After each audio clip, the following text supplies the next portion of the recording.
Lee, can you turn your volume all the way up? Do you guys want to try to keep My volume? I'm gonna keep it quiet. Yeah, quiet on the set. Hey, everybody in here, we just need you to be quiet. I hate to say it, but if you could take conversations outside, that would be great. No, I don't want Janet to think I'm gabbling and shh. Okay, everybody. If you've got a conversation, please take it outside. We're trying to make sure Lee can be heard. Oh, can you hear me now? Yeah, Yes, there we go. a little bit. Can you turn it up? I'm trying to figure that one out. Lee, pretend you're a phy ed teacher. See if I Still can turn kinda it up. quiet. Wait, say something again? Probably wants Well, I'm looking for the gizmo or symbol that would tell me I'm turning up the mic. Hopefully Dick can help I you know with how to that. mute. I know how to mute the mic. Yeah. She got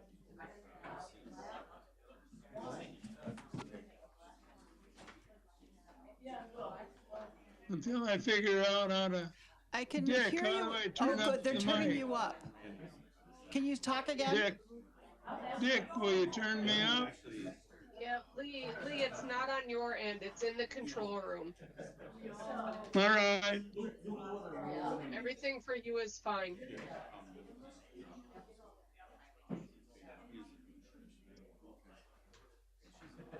She's brought the whole thing.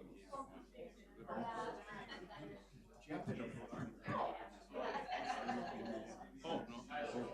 Okay, so I don't know where to go with that.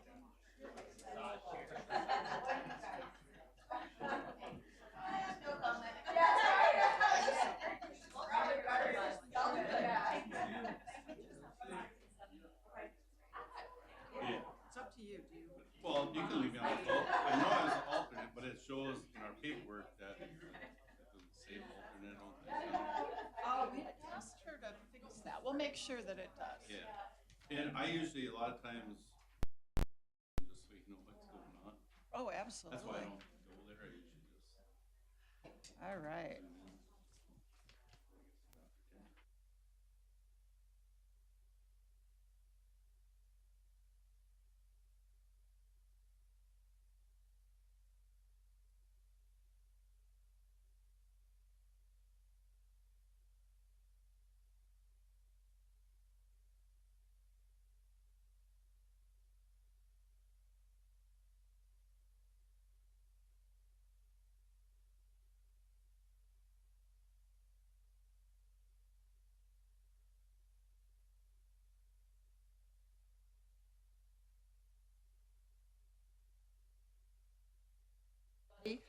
Let's go ahead and start with our moment of silence and Pledge of Allegiance. For those of you who are with us, please stand if you're able and join us.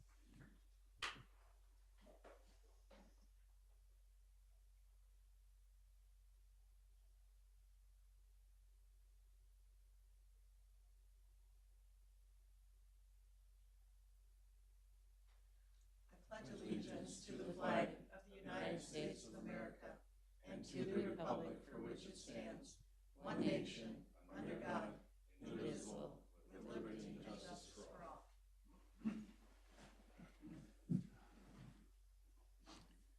All right, thank you. So our first item is approving the agenda. Ms. Surmeyer, is there any changes to the agenda?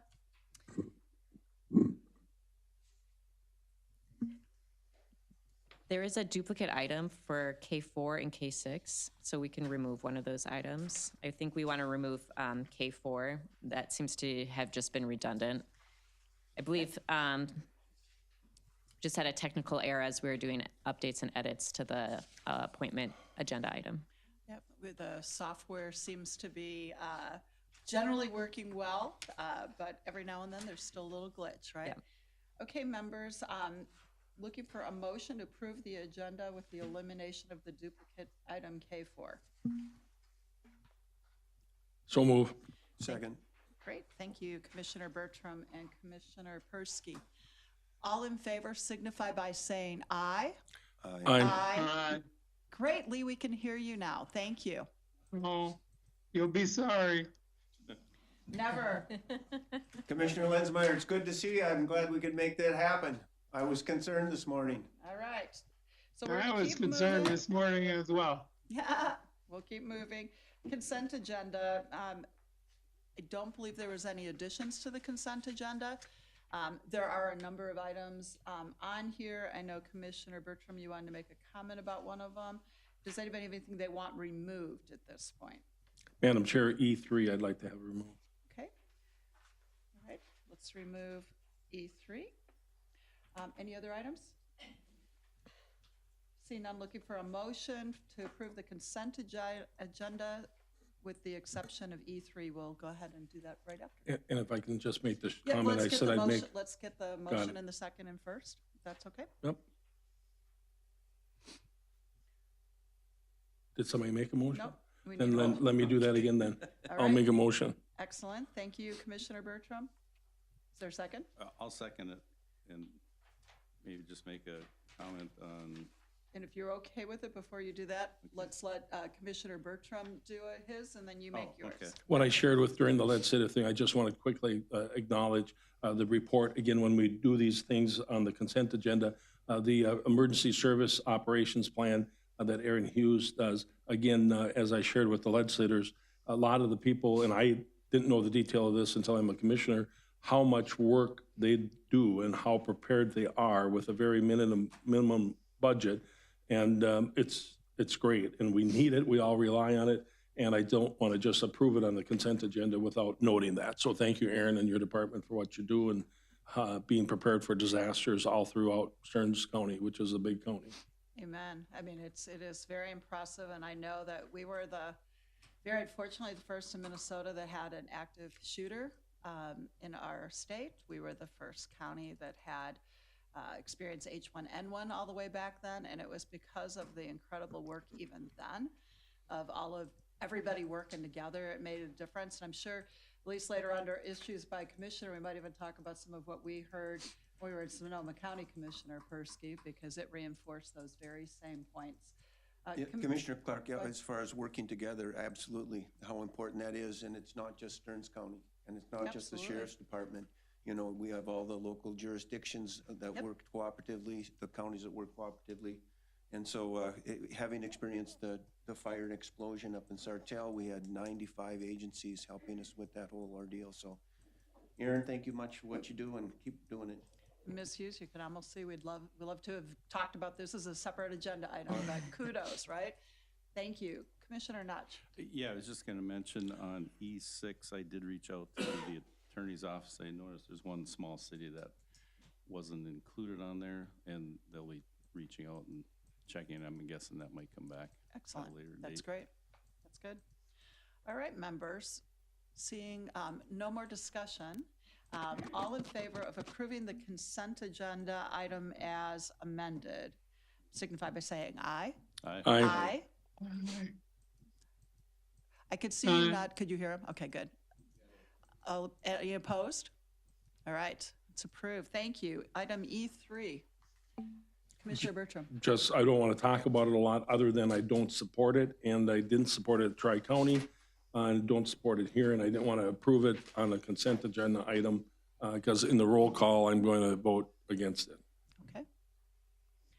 Is there, thank you. Is there a motion to approve E3? I'll move it with a question. Okay. There's a motion. Is there a second? Second.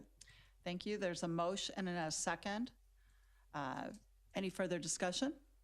And the reason, Madam Chair, I'm voting against it is we still don't have this figured out, and I'm concerned, just like the deficit that the state is facing 2 years from now, this is a train wreck waiting to happen. 4% fees, continued increase on the allocations that require all of Stearns County to participate, and that makes me nervous, so that's why I'm voting no. Okay. Well, and it certainly is an issue that we're going to continue to work on together because we need to.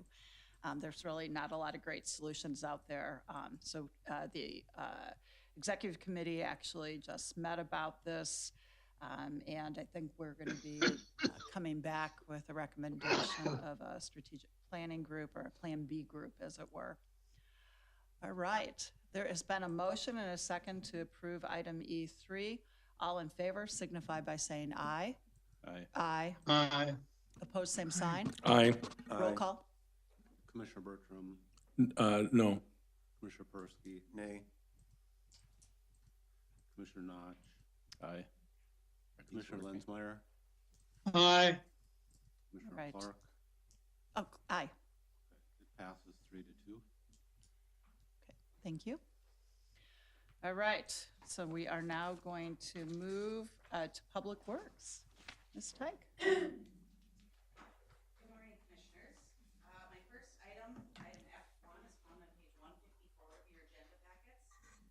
Today, I'm asking the county board to authorize the county engineer to approve a wetland credit reservation agreement to purchase 1.6 acres of wetland credits for our County Road 157 reconstruction project between Freeport and Albany.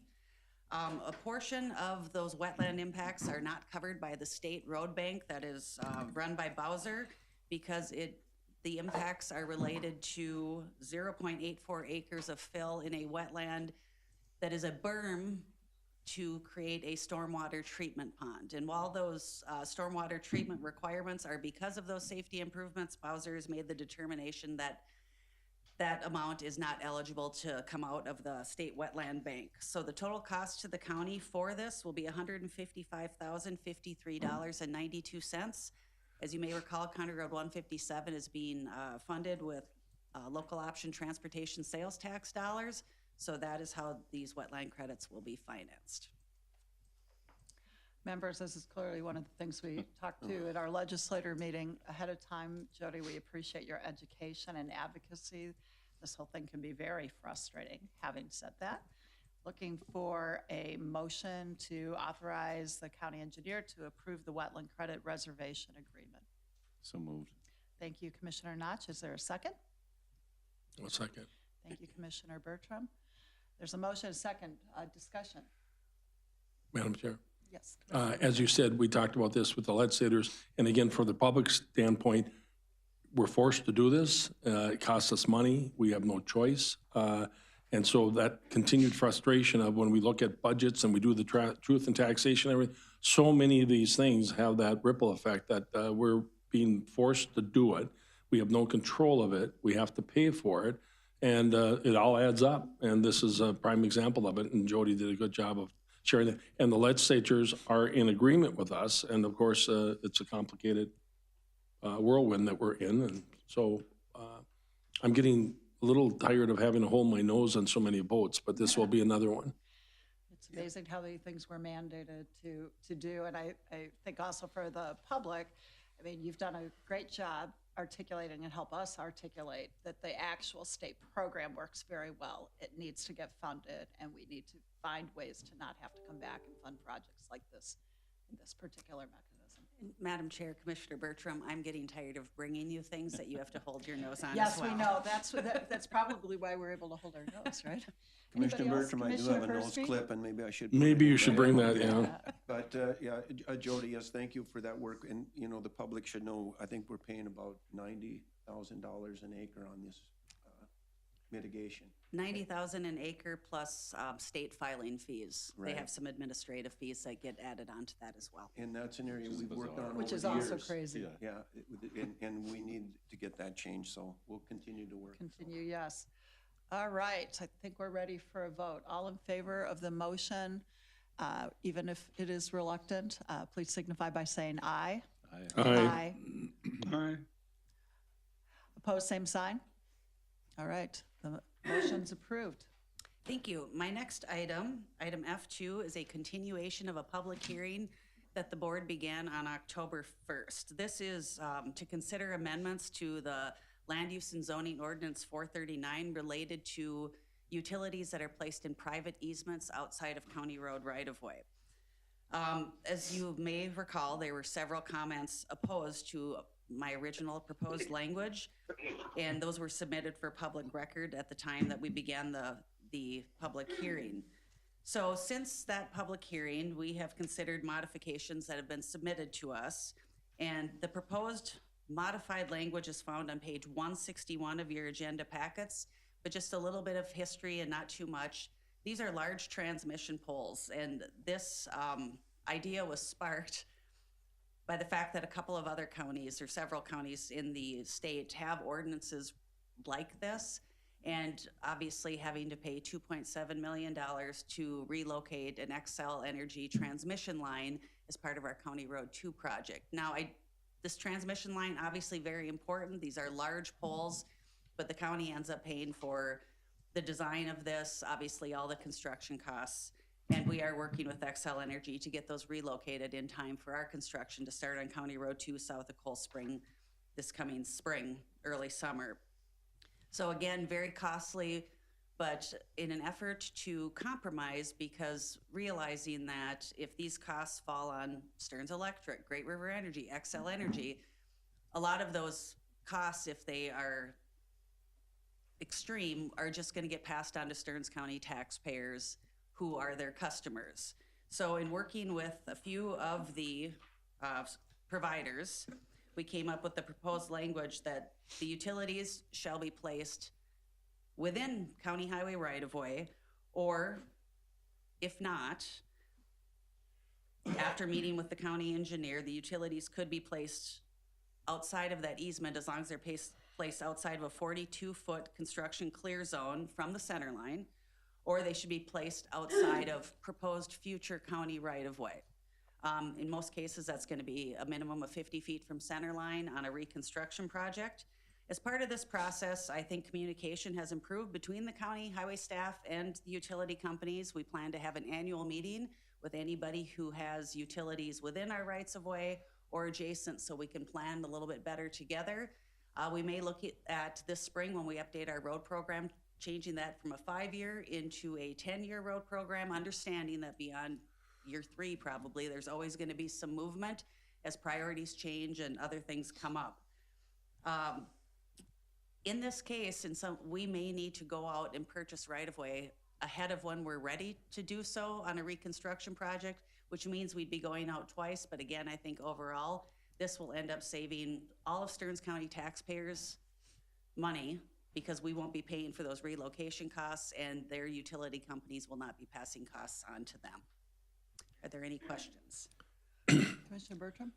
Madam Chair, not so much a question, but an editorial again. Thank you for doing the work on it. The co-ops are okay with this. The intent was never to hurt the co-ops. Last week, as you know, we were at the annual Association of Minnesota Counties, talking to a lot of commissioners in a lot of different counties. Renville County, same situation, $54,000 to move their poles, and their co-op didn't charge anything on the road. It was 1 mile Xcel poles, 1 mile the Renville Co-op board, and their co-op didn't charge them anything to move, or aren't going to be charging them anything to move the poles. He said, we work together in the partnership. And the whole thing that wrote this to there, I still think we should continue to look. It's Xcel. I mean, that's in my world, that's who the culprit is. No negotiations, no discussion, no reaction in a lot of things. And you know, the new public relations director and I are good friends, and it's a challenge for her to try to figure this out. But Xcel's got to just remind itself who they are, where they are from, and how to work with people, cities, you know, the counties. And again, we're leaving them cross Stearns County with the Cottonwood wind energy project, with the power lines coming through, and township right away, county right away, all that stuff. And we don't charge them anything for that. And then they turn around and they do this. Yeah, that leaves a lot of heartburn. And fortunately, I have a long memory, and it's going to be a while before I let go of that. And let's continue to look how we can prevent that from happening. This is a start, and the discussion was a start. We certainly got their attention, but let's keep working on that. Madam Chair, Commissioner Ms. Bertram, I do want to point out that it's transmission lines in general. So while the Xcel Energy issue sparked this discussion, Great River Energy is part of the rural Minnesota co-ops. Great River Energy has not been that easy or inexpensive to work with in the past either. So we experienced this with more than just Xcel Energy. While the local co-ops, we work together. And just to be clear, when they are within our right-of-way, we don't pay anything for them to move. But in this case, they were on private easement just outside of our existing road right-of-way, and that's what sparks us needing to pay for them to move. And I'm shocked if Renville County, if those poles were on private easement, that they would do that for free, because even Stearns Electric, who's been really good to work with, would not do that for us. So, And I can give you, One more Madam, comment, and then we need to conclude the public hearing, and then we can have more discussion. Madam Chair, I can give you the name of the commissioner, and you might want to just check that out just for references. And then that's good, because some of us have met with the co-ops, all three of them, Meeker, CAMHI, and Stearns. So maybe we need to, Jody, help me follow up with them on that point, the Great River point, because you're right, that's who provides them the power. And so they ask us to work with them. We need to ask them, help me understand what we need to ask them to help us with Great River Energy then. Ms. Tyke. Please. and we can certainly follow up, and I don't know if there is anybody here. No, but I still need to, since we're continuing, make I need to at public- least ask. So we're going to shift over to the public hearing portion of this, or at least the conclusion of it. Because of the conversations, those should be part of the public comments. So I don't know if there's any of the entities that you want to name, just so that the rest of the public hears it, because that is part of the public, right, the public record. So Stearns Electric. Stearns Electric did submit a suggested addition to the language, but after we had conversation late the day yesterday, they believe that the proposed language will cover Good. any concerns that they So we'll have the record reflect that, unless somebody here wants to contradict that. Is there anything else on that? That's Okay. all I have. Then I'm gonna go ahead, members, just check and ask. Did you have something before I ask? Well, I was just gonna mention too, Commissioner Bertram and I did receive an email from Matt O'Shea from Stearns Electric. Yes. Concurring with the suggestions of Jody. Good, and if that's separate from what Jody was talking about, if one of you could just forward it to her, so we've got that. That would be great. Okay, is there anyone here wishing to speak on this particular item? Is there anyone here wishing to speak on this particular item? Is there anyone wishing to speak on this item? Seeing none, I'm going to close the public hearing. Really appreciate your work. It helped me understand after Stearns Electric had said, and others, what we were really talking about. Originally in my head, I was thinking smaller poles than what we were really talking about. It is expensive, so. One other item, Madam Chair, Yep. if I could add, this obviously is not retroactive. So we do Right. have several lines throughout the county that are currently in private easement. So you will see over the next few years that we're still going to have to enter into some of these agreements to pay for power pole relocation if they are in private easement. I joked with at least one or two of you that I won't even see the benefits of this work. Likely it'll probably be your next county engineer that is truly going to see the benefits, because we can't make it retroactive. But this, it did improve communication between our staff and the utility companies, and I hope we'll find a way moving forward to prevent these costs. Yes, and certainly the conversations with Great River Energy or others would be good too. So members, we've closed the public hearing. Looking for a motion to adopt the proposed ordinance amendments as revised. So moved, Madam Chair. Thank you, Commissioner Notch. Looking for a second? I'll second. Thank you, Commissioner Bertram. Seeing no further Well, discussion. Madam Chair, just two things. One, did Jody not get the Commissioner memo Bertram. that she can't retire? So I don't know what you're talking about. All right, so that's a different item. And then the other issue is on the pole, when you do the setbacks, it's different if it's a federally funded, partially federally funded project versus if it's strictly state, right? The setbacks are further, or do I misunderstand that? Madam Chair, Commissioner Ms. Tyke. Bertram, we apply the same safety standards for all of our reconstruction projects. Certainly federal and state aid funding do mandate that we can't use that funding unless we meet those clear zones. But for consistency and expectations of the drivers through Stearns County, we apply the same safety standards to all of our reconstruction projects despite how they're funded. Got it. Okay. Madam Chair, I got a question. Commissioner Jody, the Persky. difference between a utility easement and a road easement, can we, with the long-range planning, can we establish like a utility easement without purchasing the right-of-way for the road easement? Ms. Tyke. Madam Chair, Commissioner Persky, We could. It's less invasive for property owners to have a 10 to 15 foot wide strip that is situated 20 feet away from our current right of way. So in an effort to make things easier for property owners, we have said in some cases we may be able to go out and purchase that 50 feet of right of way. Now, there are going to be complications with that. If we would need to use eminent domain to purchase that right of way, we may run into complications with that, in which case the utility company would likely also need to use eminent domain. And so this will be a learn as we go scenario. I'm not going to pretend I know exactly what's going to happen and I have all the answers right now, but it's going to be a learn as we go, and we're going to have very close working relationships with all of those utility companies. Excellent question. Any follow-up with that? Nope. Okay. All right. Seeing no further discussion, all in favor of the motion signify by saying aye. Aye. Aye. Opposed, same sign. Motion's approved. Thank you. Thank you. Thank you. And members, I know that Ms. Tyke's really good at us communicating back and forth, and as we're learning, we may have more ideas for you. Thank you. All right. Human Services Board consent agenda items. Ms. Huberty, and I see Ms. Ellis. I'm guessing the two of you she might be coming up as well. Welcome. Nope. Good morning, Madam Chair. Commissioners, Melissa Huberty, I'm the Human Services Administrator, and there are 5 items on the consent agenda today. The first one's item G1 on page 164, which is our contract for our supervised visitation with the Nexus Kindred Family Healing, and this is to provide supervised visitation services in our protective services area. Item G2 is on page 167, is a contract with the Central Minnesota Mental Health Center for detoxification and withdrawal management services. This is just our annual renewal of the contract.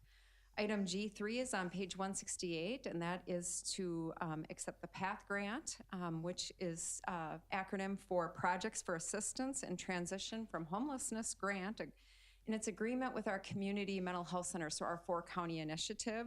And this is our grant that supports ending homelessness in our region. Item G4 is on page 170 to appoint Kelly Martini as the chair of the Human Services Advisory Committee for 2025. And then finally, item G5 is on page 171, and it's claims paid on behalf of Human Services, and I'm available for questions. Members looking for a motion to approve the items, and then if there's any questions or comments.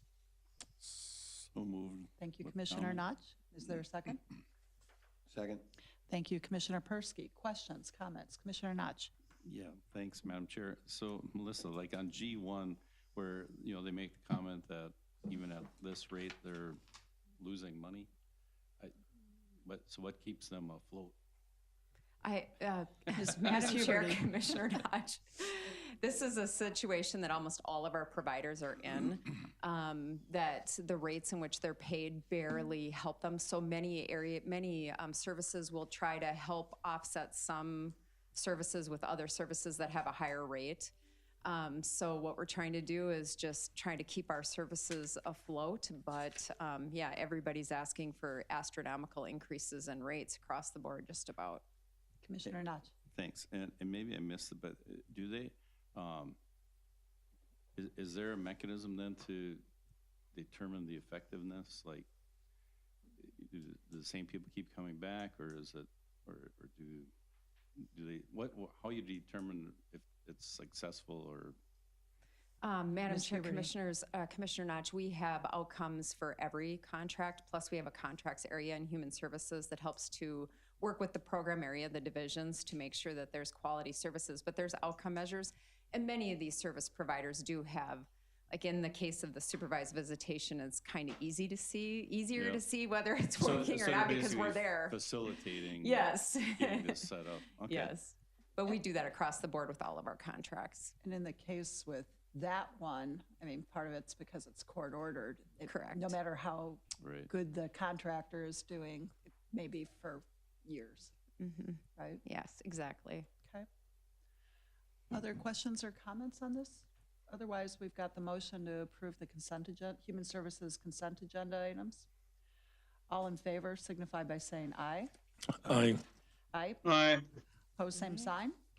With that, All right, thank it's you. approved, and go ahead, and I was going to say really quick, I had one item, I just wanted to, for the public, reinforce that good work on the AMC award for JCAT work. We now have had a national and a state award on that, and it's a real tribute to cross-program staff as well as all of our community partners, and hopefully we'll just keep being able to work more upstream on that, so we send our thanks. Yeah, thank you, Commissioner. Yeah, Madam Commissioner Chair, I just want to say thanks to Melissa as well for responding to when I get calls or emails Yes. and helping resolve some of these issues that are hard on individuals. But Yeah, thank you.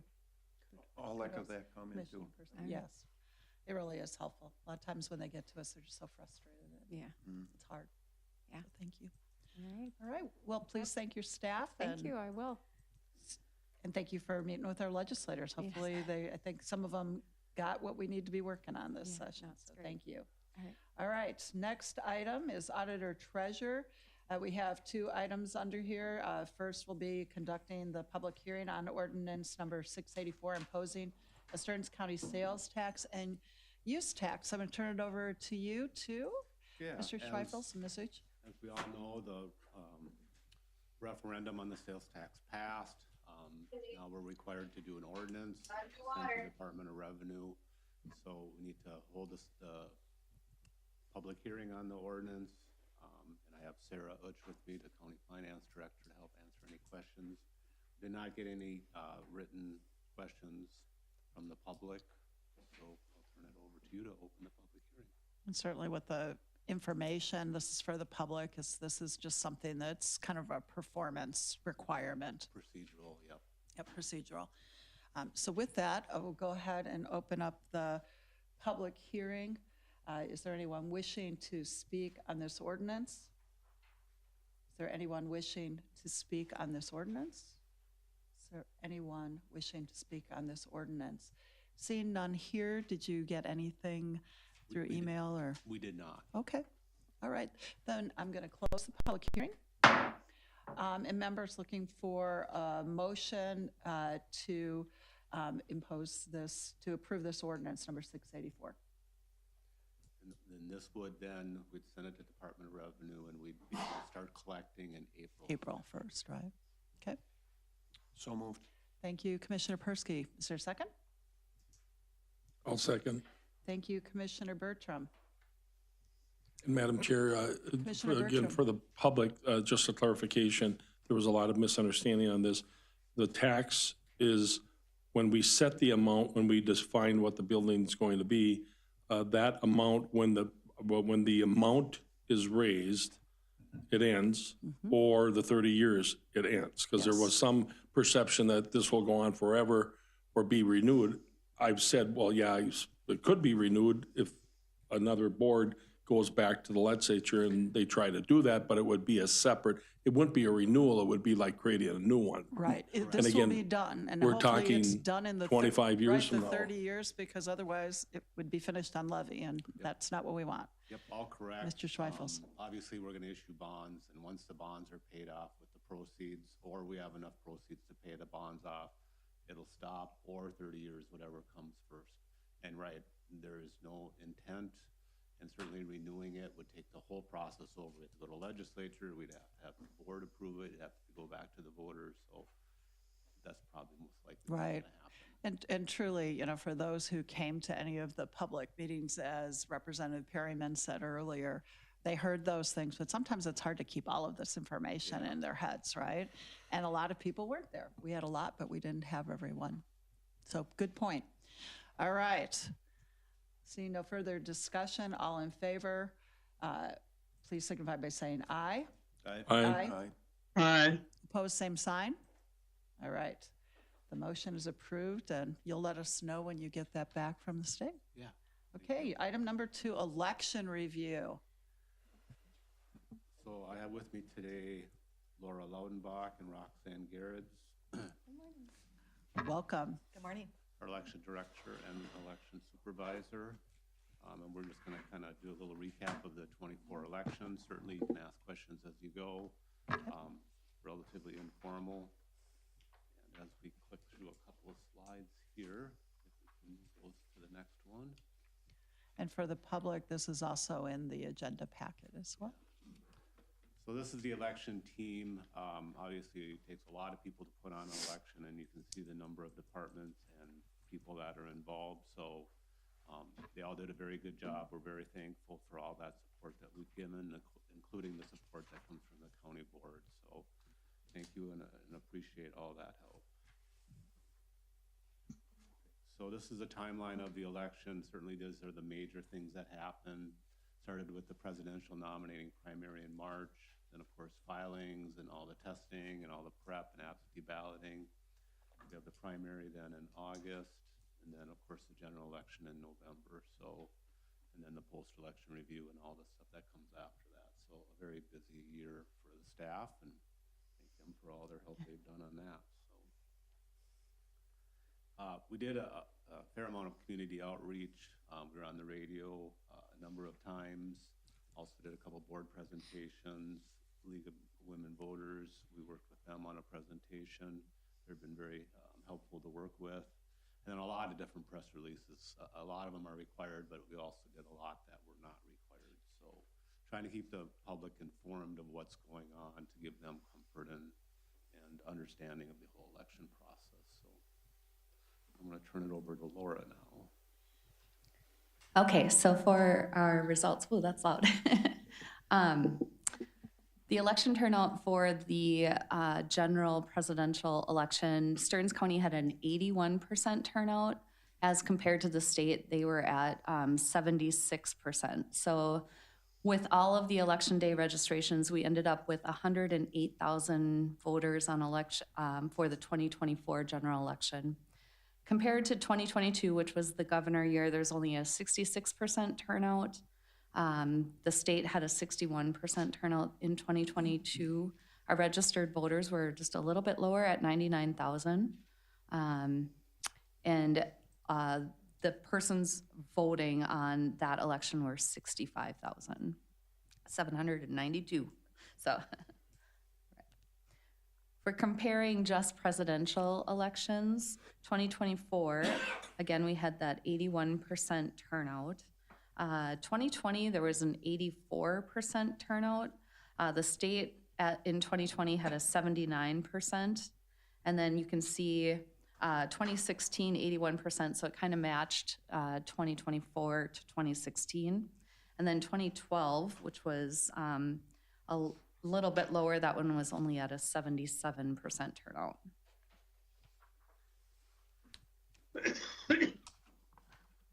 If we're comparing our election day versus absentee voters, in 2024, we had our absentee voters was 32,437. And then election day, we had 55,062 people come out and vote at the polls. 2022, again, a little bit lower of a year just because of the governor race versus a presidential year. It's typically a little bit lower. Still a good turnout with 49,887 people at the polls and 16,085 absentee. If we're just comparing to 2020, that was the last presidential. Our absentee voters in 2020, it was a different year with COVID. We had 44,813, and election day was 40,493. So just a little bit shift in the balance there because of the COVID year. Madam Chair? Yes, Commissioner Persky. I'm just wondering, how many of the townships, did we have an increased number of townships that went into mail-in ballots at all, or does it remain the same? In 2024, we actually had a decrease. I think we had 22 mail-in ballot precincts. I believe Luxembourg and Belgrade went back to in-person voting in 2024 versus 2022. 2020, we went up a little bit in mail balloting because of COVID, right? We didn't want to do stuff in purpose, and now we fell back a little bit. So.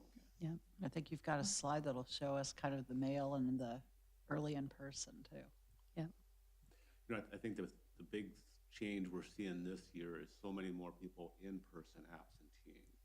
So what we've seen at the service center and then our directs or cities that do it, their traffic was considerably higher. So, and it's something we're gonna have to adjust for in the future, and we'll get to that. Yep. Yeah. So as you can see, election day, 55,062 people, but in-person direct was 21,498, and that includes some of the direct cities. We'll talk about that on the next slide. 10,841 people voted by mail. These numbers do not include the federal-only ballot, which we had 98 people in Stearns County vote federal only, which are basically U.S. citizens that indefinitely live outside of the U.S., and they can only vote for the federal offices, so.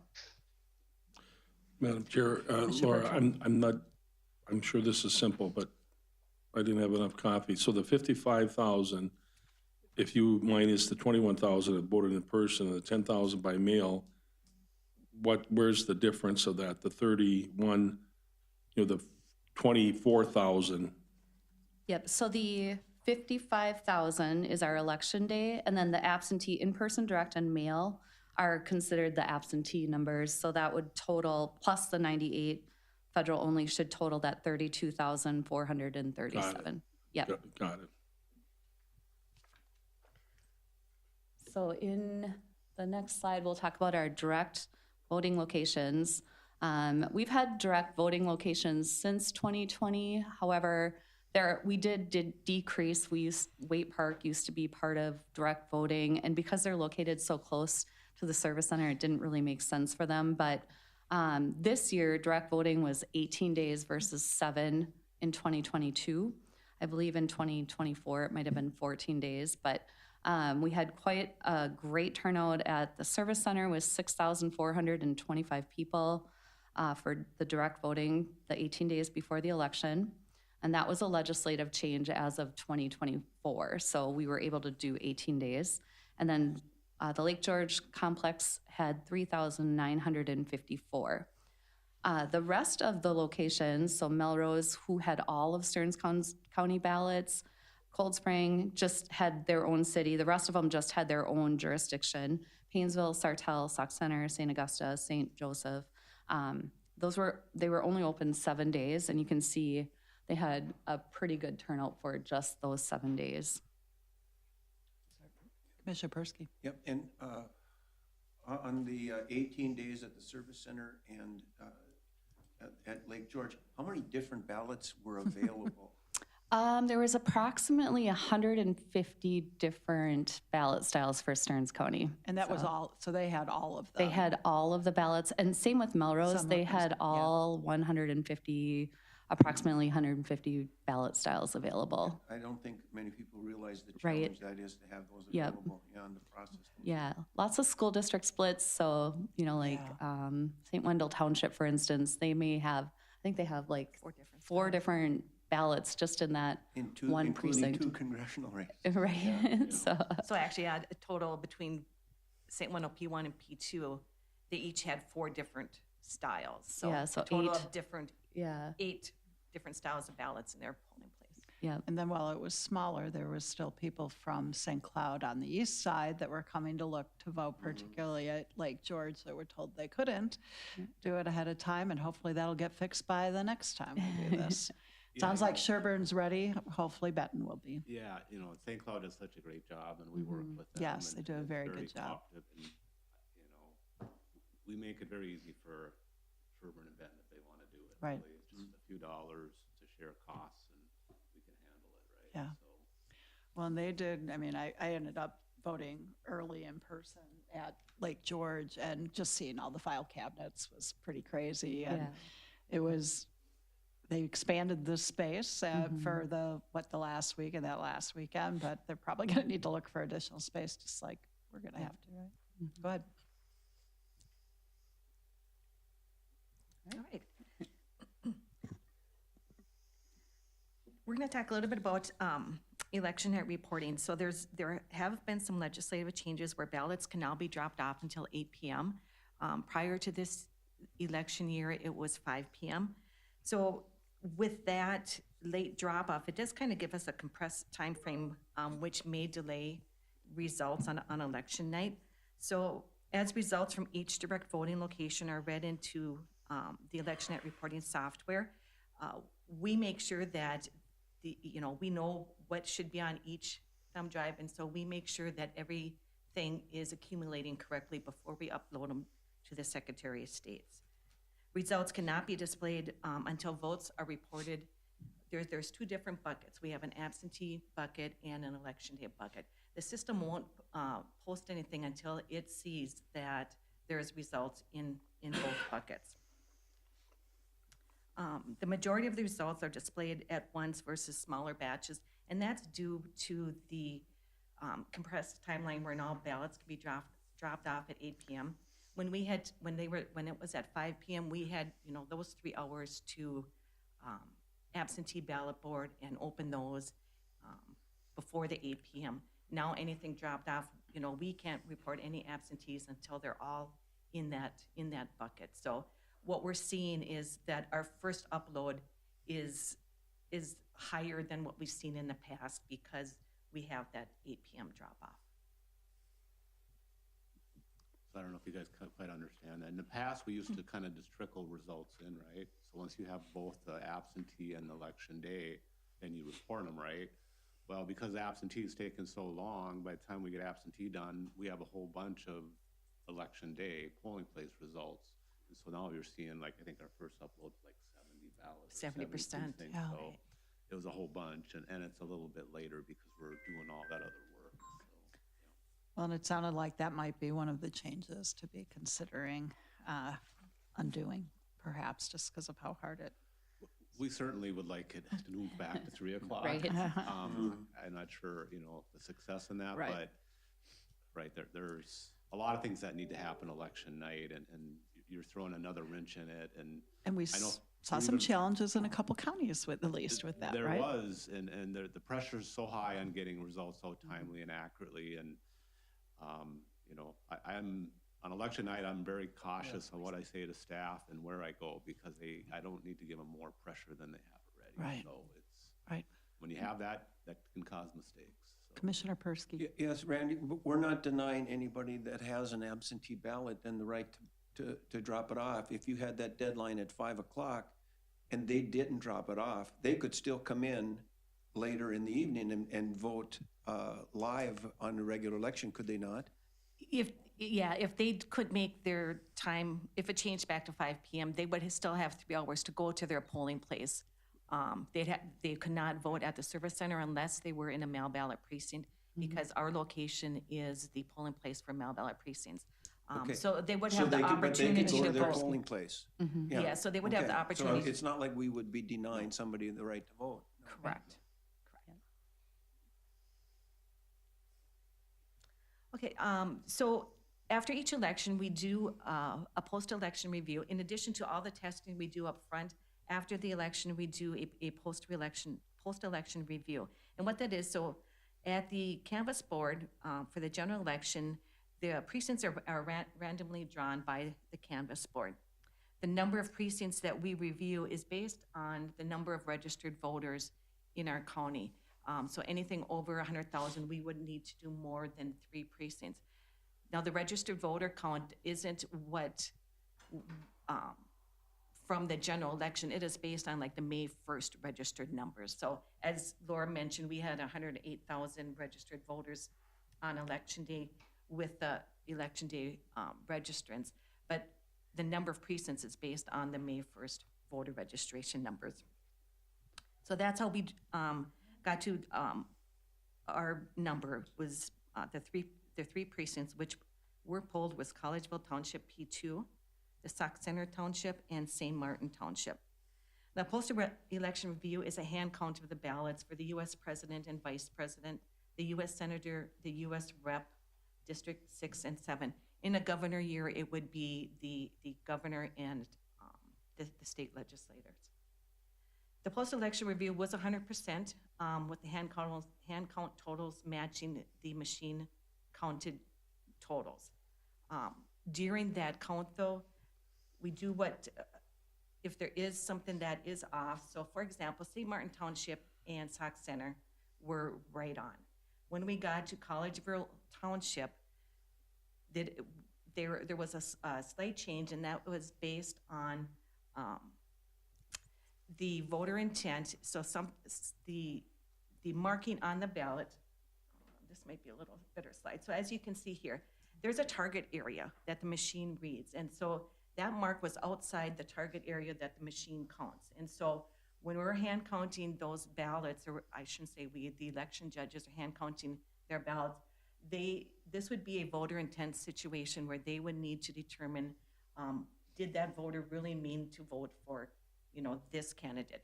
Originally, this ballot went through as a undervote. And so that's the change that was made in Collegeville P2. And like I said, that was based because it was outside the target area. And that's actually a pretty easy one for somebody to look at and determine, right? Correct. 'Cause even though it was outside of the one, there actually, when we were at AMC for an election, there was somebody who had cast their ballot for one of the offices, and it was very hard to figure out what they did. I mean, in that case, it didn't matter because of how far apart it was, but it was a good example, even with a whole lot of eyes looking at something. It's like, it is really hard to figure out what this person wanted. Right, Mm-hmm. right. Yeah, and the paperwork on this shows a difference of two. One is because you're adding a vote to somebody, and then also you're changing the undervote number. So Right. really, it's one ballot difference, but it shows as a two thing change, so. Yeah.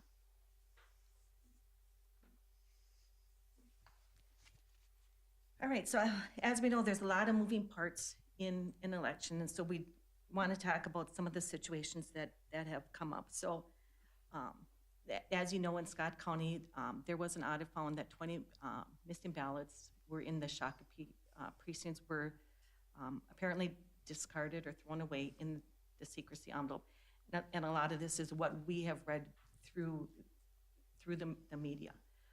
The ballot board accepted the 20 ballots, but they were not accounted for the next day when the city staff were allowed to open.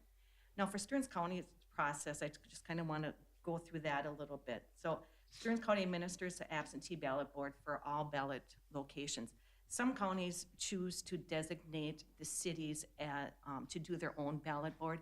Here at Stearns County, we do the ballot board for all of our direct locations. Prior to opening, the number must match the accepted total in the state voter registration system. So we run a report, and before we even start opening, we make sure that the number for each precinct matches what we have sitting there ready to open. After the secrecy envelopes are removed from the signature envelopes, the secrecy envelopes are counted to ensure that they match the SVRS report, the state voter registration system. So I just wanted to bring an example. So before we even start, we count all of our signature envelopes. If that matches the report, then we go ahead and we slice them open. And then the next process is we separate the two.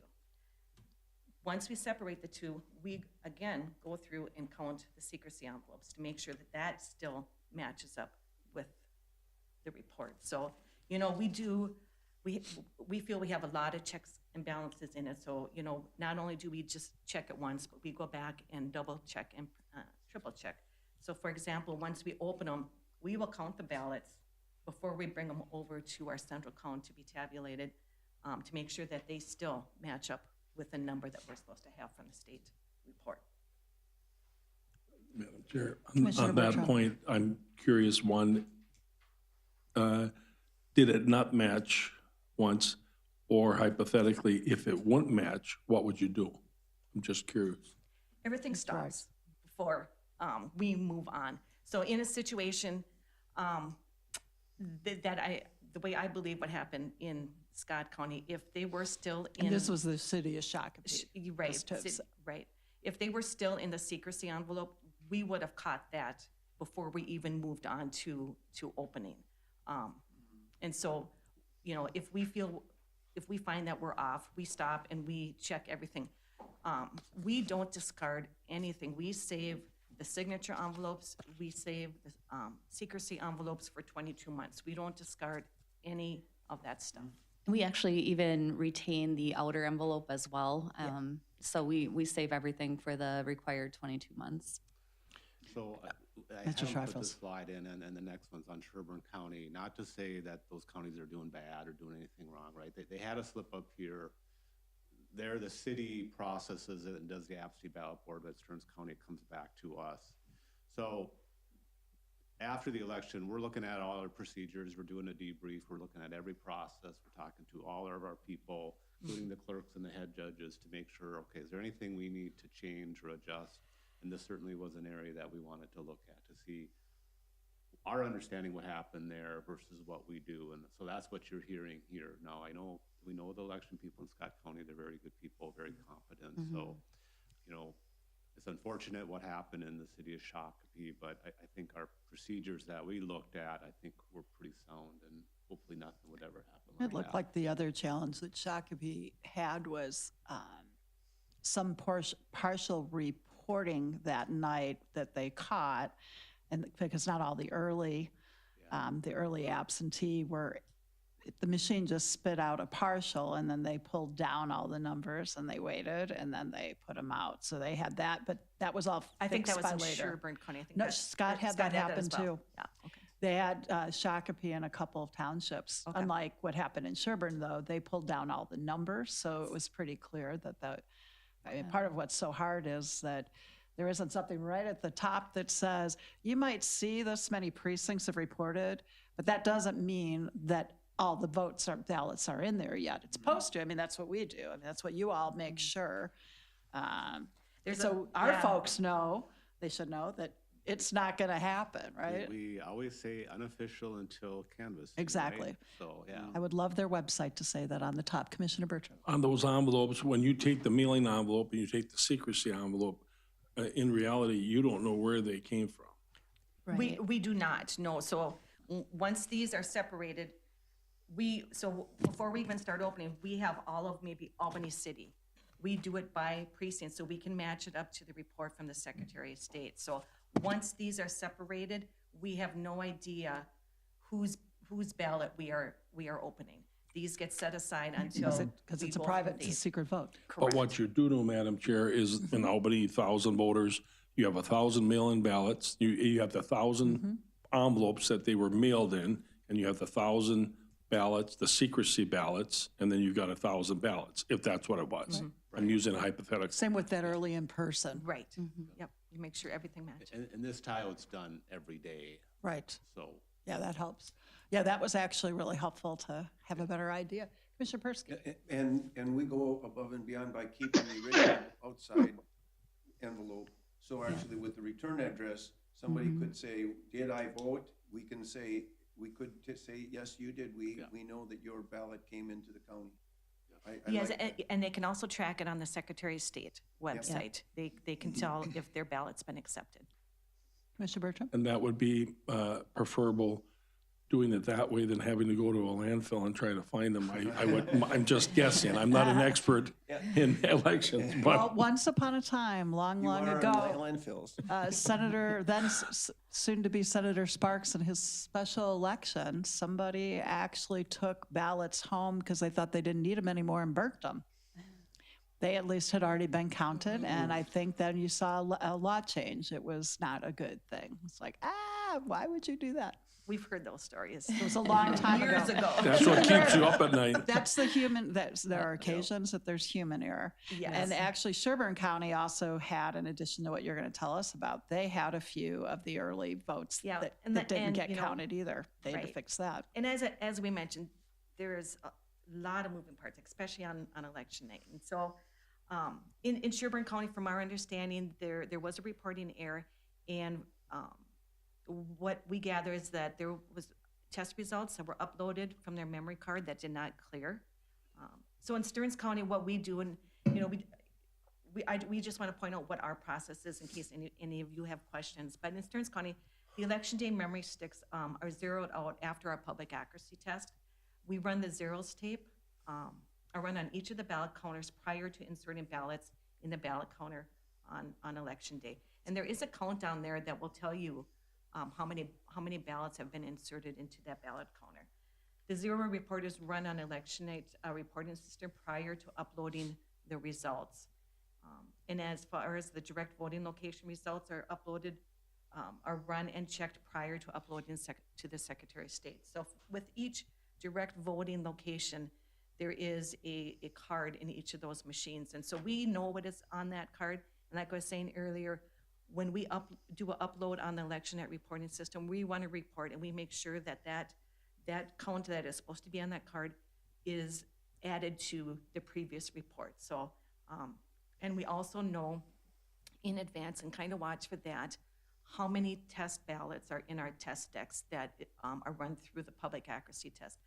You know, I remember years ago, especially during the primary, you have to watch to make sure that the correct card or the correct card was modem in, so it's not gathering the test results and everything is the election day results. Sounds like there's some extra checks then in there. So in 2025, there are still elections. We do have a special election coming up in February for Sartell School District 748. We also have our March Township election on March 11th.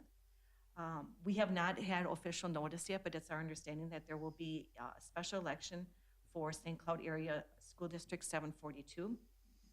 And then the other uniform election dates are May 13th, August 12th, and then November 4th in 2005.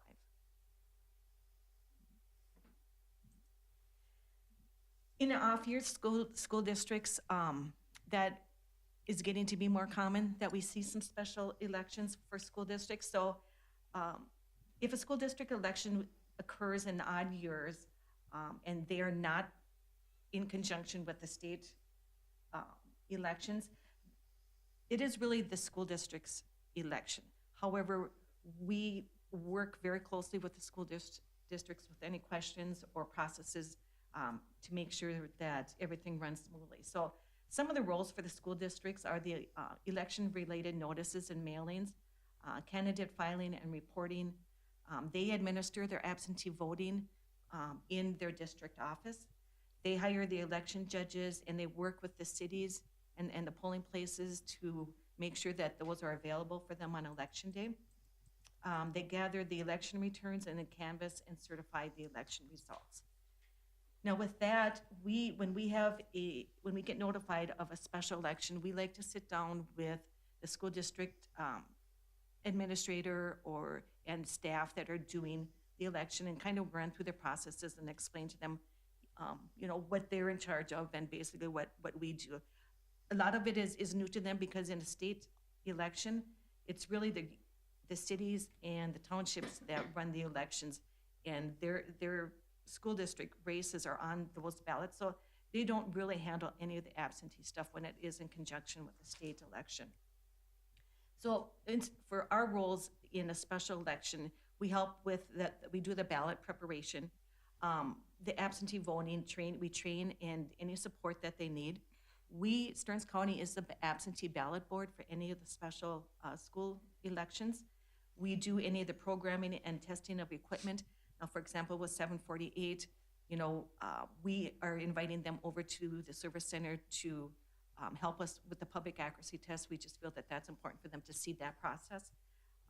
And then we help with the election day material and instruction preparation. And then if they want election night support, we will be there in our office on election night to report to the absentees. In the past, there's been some school districts that actually want us on site in their school district office as the results are coming in. And I believe that might be something that Laura and I will be doing with Sartell. Yeah. So. Madam Chair. Commissioner Bertrand. In today's world where we want as many people to vote as they can vote, what I never did support and I still don't support is a referendum, special elections. A special election for an open seat on the school board or city council, county board, whatever, I get that because it's a special election. It's a circumstantial thing. But referendums, I always thought should be held on a normal election process, which again, it gets the most people to vote, and two, and of course, that's oftentimes why they don't want it to be, in my opinion, on a regular election, because the fewer people that vote, the greater chances you might have to have that pass because of who ends up voting. However, it just complicates it, I think, because election integrity even if you don't have any say over it in the school district, reflects poorly on you if it's not done right, on all of us. So, and I don't know if that's something that you've ever talked about or advocate for, or if we should, but I think we should conform uniformity, the elections as much as we can to do it within the timeframes. Like township elections are in March. A lot of townships, the bigger townships, have gone now to the general election. Well, that's on a normal election period. So that's what I'm thinking of. What are the major normal election dates? Right, because school districts, you're right. Mr. They tend to Schweifels. be controversial, and that's why we provide the assistance we do. And if they ask for it, we'll provide more assistance, right? Because we want them to be done right. One thing they did do is have the uniform election dates throughout the year. So if you are going to have a special election, it has to fall on one of those dates. That does help, you know. And should they be special elections, some of these referendums or not, that's, you know, beyond our. And the E12 committee has something to do with all of that, and they're clearly a different jurisdiction. Actually, I don't know if you saw this, Commissioner Bertram, but St. Cloud actually, the voters voted to move city council and mayoral ones to odd years again, which obviously also decreases, you know, the argument was people are paying attention, which we found it to be hard to get people to pay attention to our little thing on a very big ballot.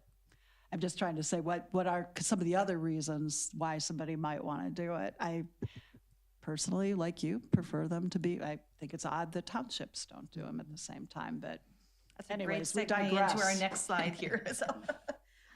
So future considerations, I think we talked a little bit about this early on, is additional space for early absentee voting. And with every it's more so presidential.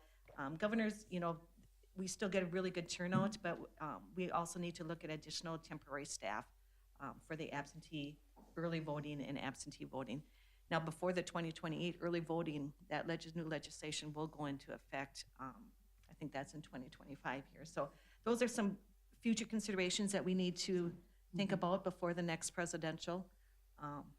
And then, as you mentioned, Madam Chair, the St. Cloud City elections, they did vote to have those now odd year elections beginning in 2029. So we'll need to work with the City of St. Cloud for any additional training and assistance to those election officials over there in the city. And Commissioner Persky and then Commissioner Notch. Are you looking at just more space? Because I think, don't you think then the locations, having one in St. Cloud and one at the service center, and then the week prior at those other locations, the locations are enough, but just having greater space, is that what you're thinking? I think Yes. mainly at the service center. And Yeah. there is some additional space that's, you know, not being utilized right now that we probably talk to maintenance about. It's not an issue until we get to the next presidential, but it's certainly a big advantage to have it up there because that's where the staff is. And then the staffing part is, you know, when I would be out there, when we'd be working on various election things, Roxanne and Laura would be helping people, which is great, but they need to be administering the election, not. Right, right, exactly. So if I see that, I know that we have problems, right? So. Commissioner Persky. And my point would be is that people that want to vote early, they have that opportunity. And also we have secured areas, but we don't need to increase that number as far as having more locations. It just More like direct voting located, more cities? No, what I'm saying is that I think it's adequate. But Yeah. and Yeah. I wouldn't want to increase the number because that would be an added cost.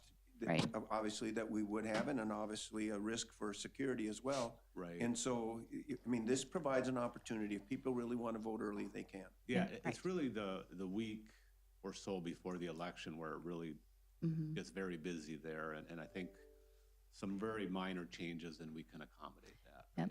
It would be using the existing building, but just kind of reworking how we set the elections up. And we're just seeing more people come out before the election. And even this year, you know, we were open 2 additional Saturdays and an additional Sunday. And we weren't thinking we were going to be busy on Sunday, but we were. We had people right after church, right when we opened up, and we had people consistent all day long. So it's just going to be kind of reworking the current space that we have. So And staffing schedules. Commissioner Notch. Yeah, thanks, Madam Chair.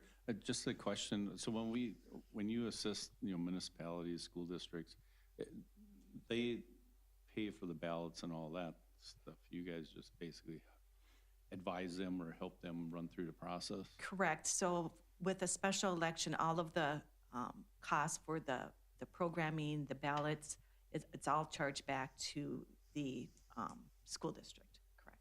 Okay, thanks. So the other one that's not on here is Melrose has all the ballots, right? And they do a great job, but we're probably going to provide a little more assistance to them going forward, because that is, as more people direct vote there, with having 150 ballot styles, we need to up the game there a little bit and do a little more, so. Yep. Commissioner Bertram. Madam Chair, the Lake George location, where exactly was that?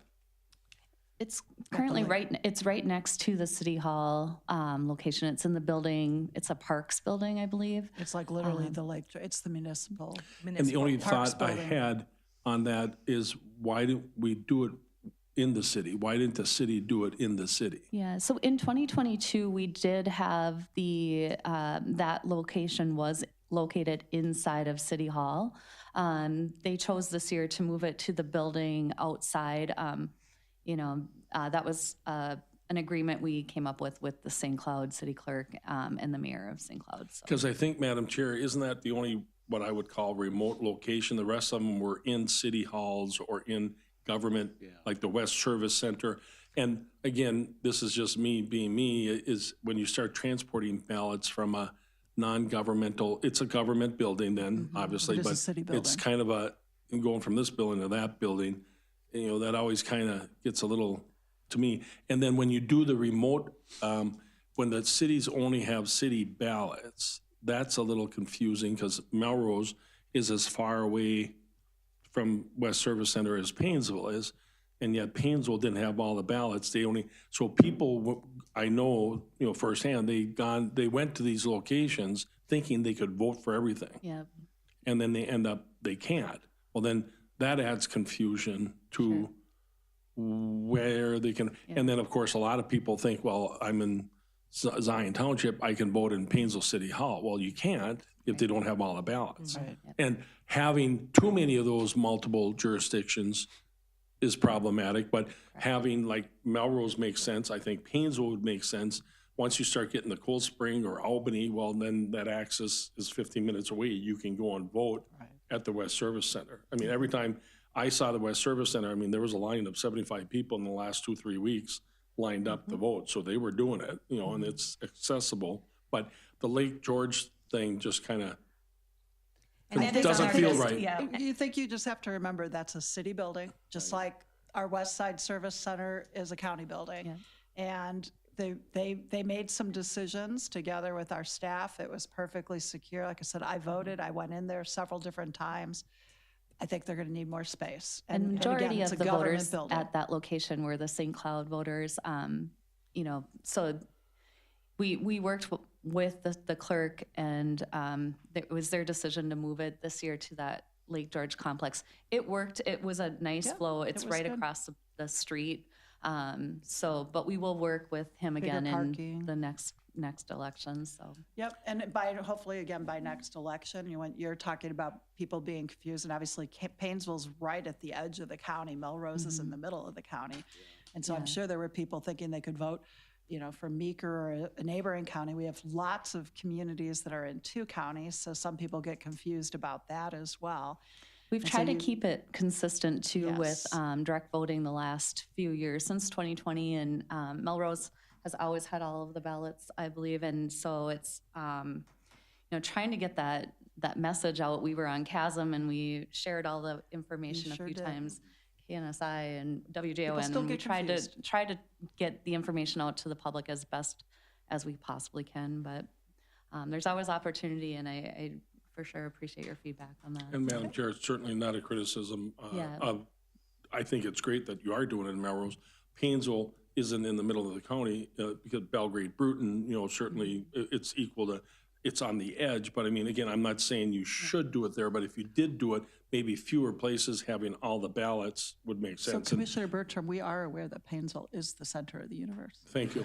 And then, largely because I live there. I'm sure. I knew that would get Yeah, you got me to laugh. I want to give Commissioner Lensmeyer an opportunity to ask questions too. Why don't you finish up? I just want to say, obviously, we all had a lot of questions, people had questions, and the one thing, you didn't have to do this report. Nobody asked you to do this report that Actually, I'm we do aware of. ask them to. But thank you for doing that. And you answered all the questions. A lot of people had good questions, and even if they were conceived or perceived as being potentially negative or whatever, they're a question. And you did an excellent job of answering the questions and then going through, and then the teachable moment, the way you look back at the elections, you look at Scott Sherburne and making sure that doesn't happen here. I mean, that's all as proactive as you can get and continue to do that. The integrity of this is important to everybody, so thank you for everything that you have done and will do.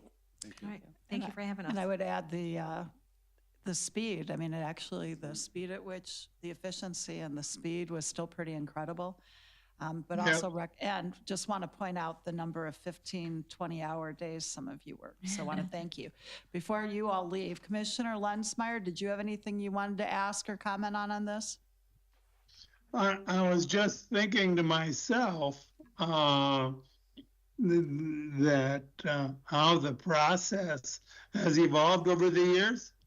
I remember as a little kid, we lived in St. Cloud Township back then, and going to the annual meeting and thinking about how that process operated compared to what we have just listened to, and just marveling at being able to keep up with the complexity and still guaranteeing the security for all involved.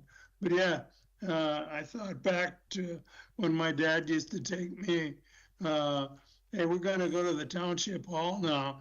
Well, hell, my reaction was, well, what did I screw up this time? But turns out in the long run, it's been a valuable experience. Yeah, I'm impressed with the security that's built into our Stearns County's process, and I'm sure that isn't the case, across the land. But hey, we're only in charge of what we're in charge of. And good job, Randy. Good job, staff. Yeah, thank you. And yes, it's good for us to be able to look at what happens in other places and learn from it. Commissioner Knox, you get the last word. Okay. I guess I'd want to echo the same, thanks for actually doing this presentation and kind of showing us in the public, the process that you guys actually go through, to make this a safe, secure election. Obviously, it shows the transparency that you're giving the public by, here's what we do. Plus, you're keeping everything. It's not, I think you guys look like you have a very good program in place, and keep up the good work, and thanks for everything you do. Thank you. Thank you. Absolutely. And thank you. You do this after every general election, and it's really important for the public, and it helps us be able to answer some of those questions too and reinforce them. So thank you again. It's really good. Thank you. And members, with that, we're on to a break. Let's try to keep it brief and be back in about 5 minutes.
their own issues on these. That's generally always the best outcome. But Chad Martini from Property Services talking about County Ditch 28.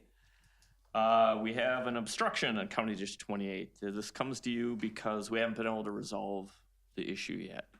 Certainly not for lack of cooperation by the people involved, just a variety of circumstances.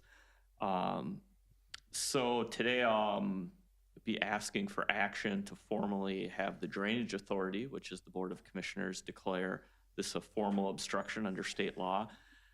The goal here is just to give us as staff more flexibility and options to try to resolve the issue before we get to spring. The situation's complicated a bit. We have two property owners, one on each side of the ditch, as well as a snowmobile club who actually facilitated the installation and maintenance of this bridge. Now, while the club's been great, they understand the situation, they've been cooperative, they're working to correct the situation. We're just at a point in the year with the weather where time is getting short, and I want to make sure as a Drainage Authority and staff, we're covering all our bases to maximize all our options, just in case we have to use them.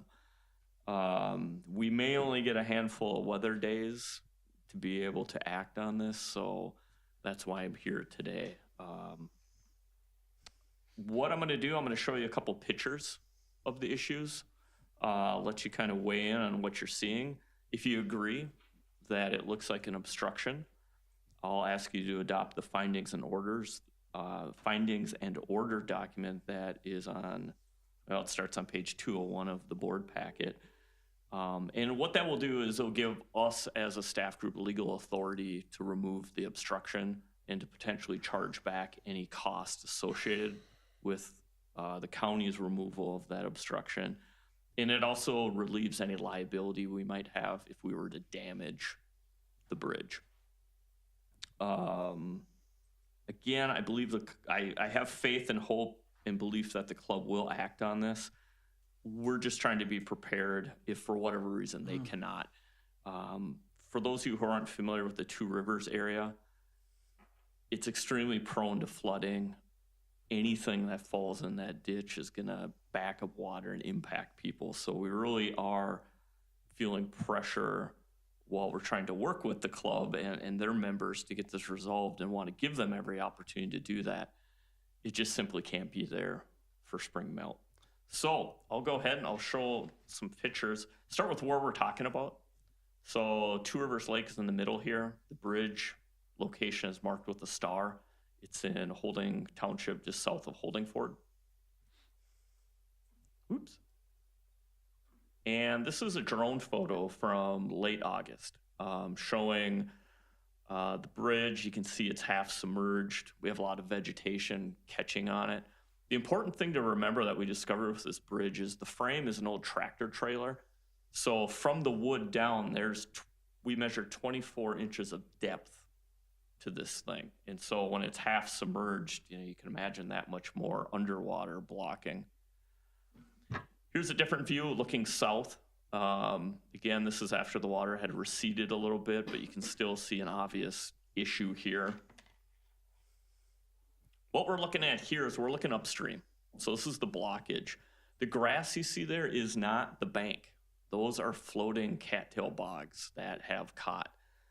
We actually used a power winch to get those out. This is an opportunity where Dean and Craig in the surveyor's office, that survey field crew, this is how we save property owners money, because we haul this stuff out ourselves.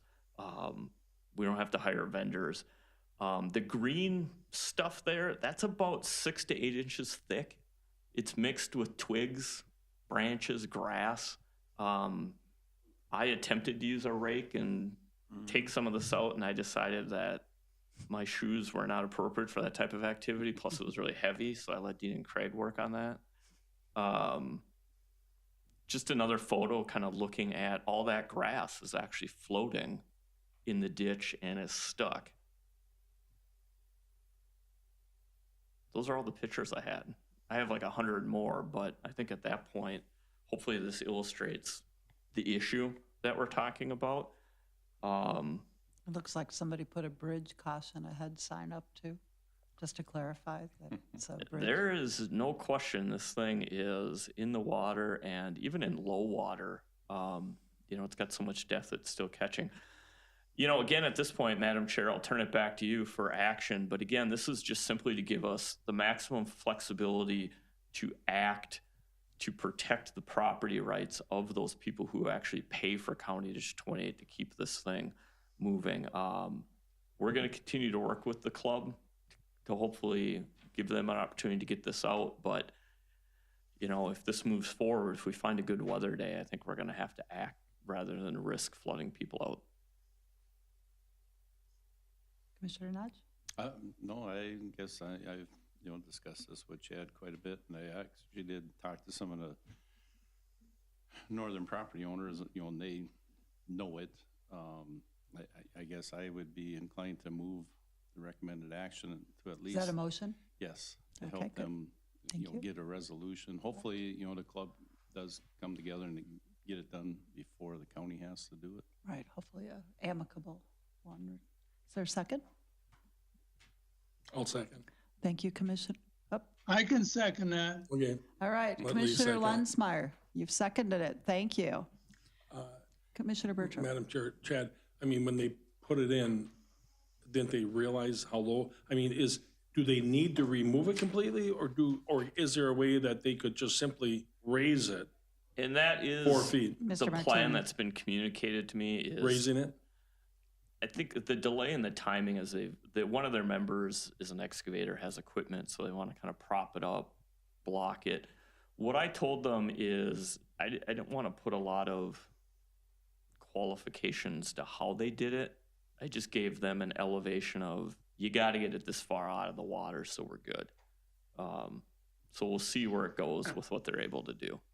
Commissioner Nudge? Yeah, and you know, just for a little more context, you know, the residents on Two Rivers Lake, you know, there is a continual problem with flooding, especially on the western side of that. And as it's been stated before, there's one outlet and 11 inlets to Two Rivers. So Yeah. the least issues we can create in the outflow hopefully doesn't continue to cause, I mean, it will continue, depending on what Mother Nature does, cause issues with some of those residents, but. Yes. And, you know, going north of County Road 17, you know, obviously that's DNR. You know, we've had that discussion. We can't clean anything out north of 17 in Oldingford, so. Yeah, it's an unfortunate situation. Two Rivers Lake is the bottom of a spoon, and it all goes there. Yeah. Commissioner Persky? Yeah.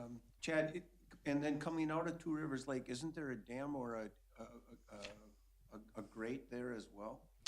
Actually, the last time I was before the Drainage Authority or the board with an obstruction was the carp trap that was on the outlet of the lake. That was removed about 2018, 2020-ish. Okay. Maybe, Randy, you might even remember the specifics, but that is gone. Okay. And that was what the engineers had deemed the greatest limiter of water flowing out of the lake at that time. So we have removed that. Okay. I'm just wondering, but then the blockage at the bridge, I was wondering does that raise that water level actually up at the lake? I mean, the distance is so great, and I would think that wetland area is so wide that it should spread across, that it should have minimal impact. It's hard to tell. We've done a fair amount of engineering and modeling on this. I did consult with the engineers.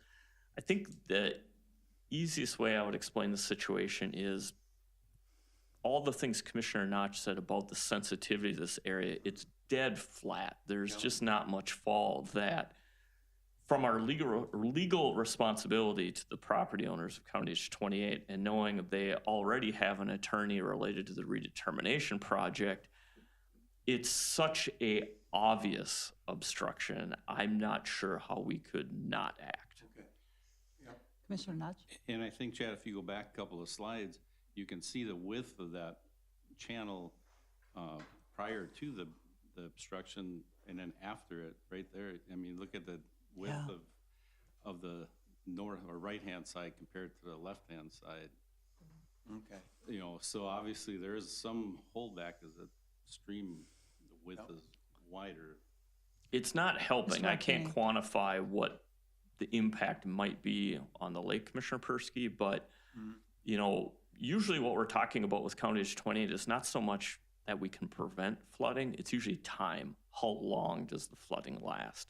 So this is certainly going to impact how long water hangs around. And plus, the bigger thing tier 2 is if we have to keep going out there because stuff keeps catching on it, that's at some point going to generate cost to the property owners for something they didn't ask for. Right.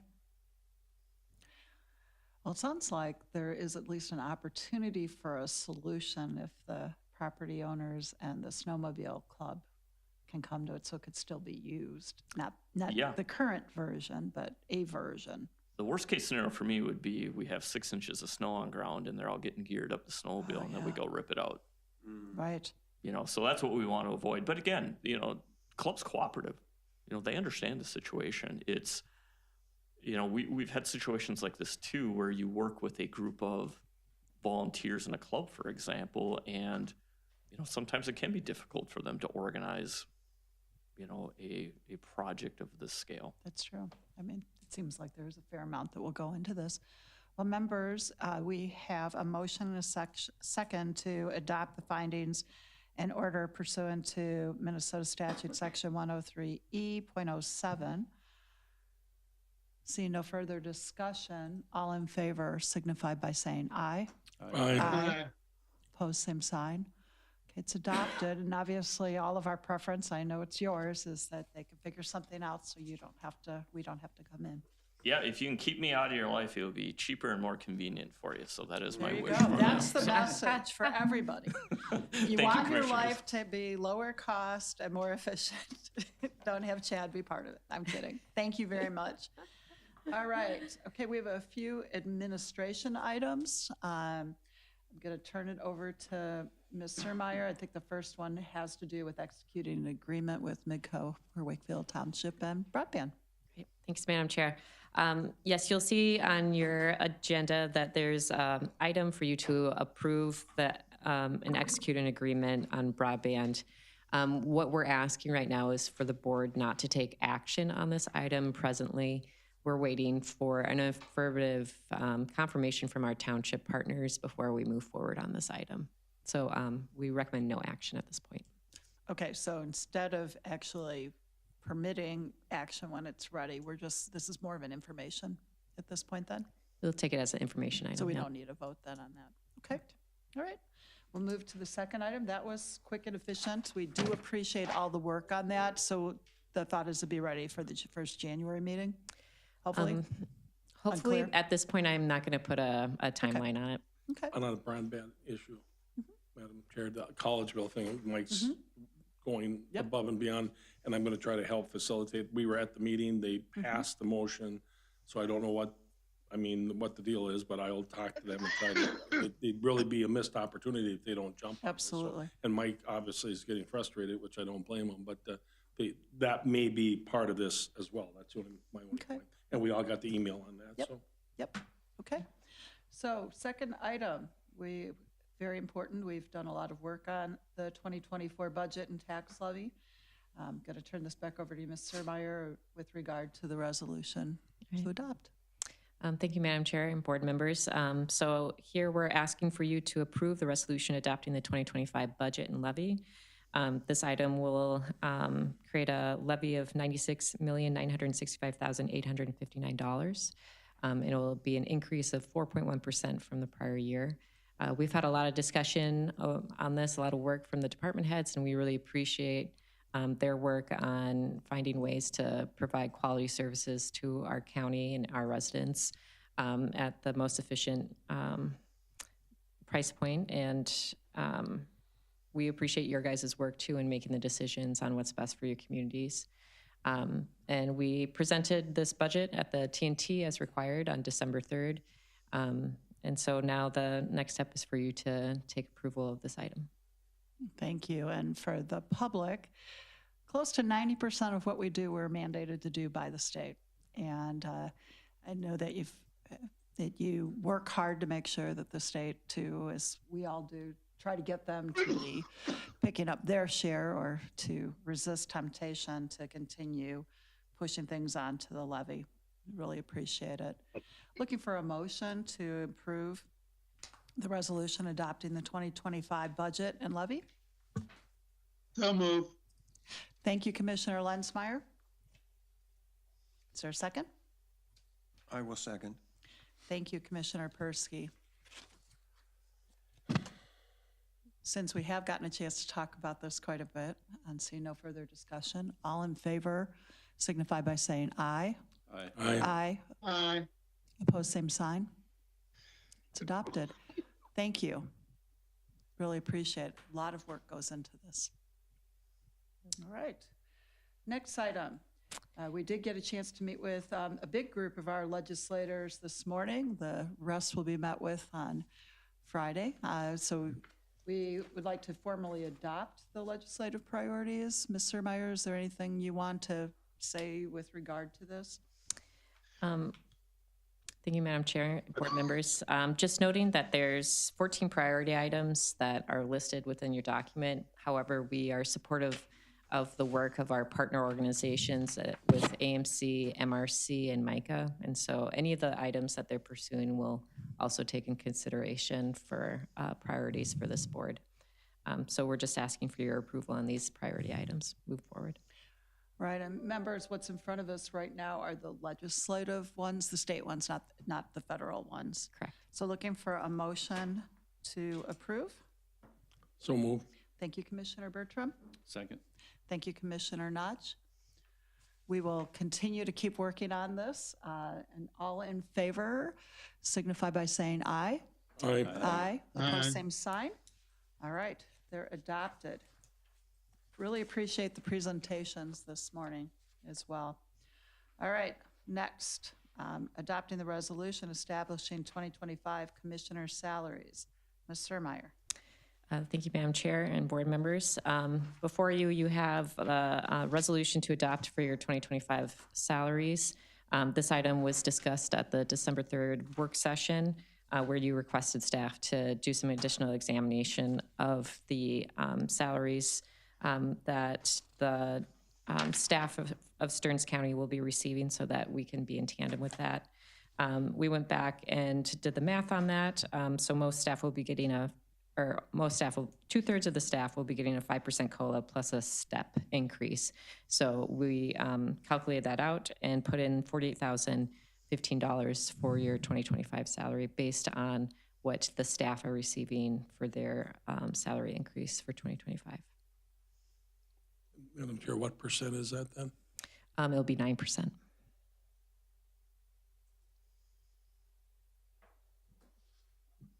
Madam Chair, I was clear that I'd accept 5 because 5 without the lane or step, or it's not lane and step, it's only lane, I think, right?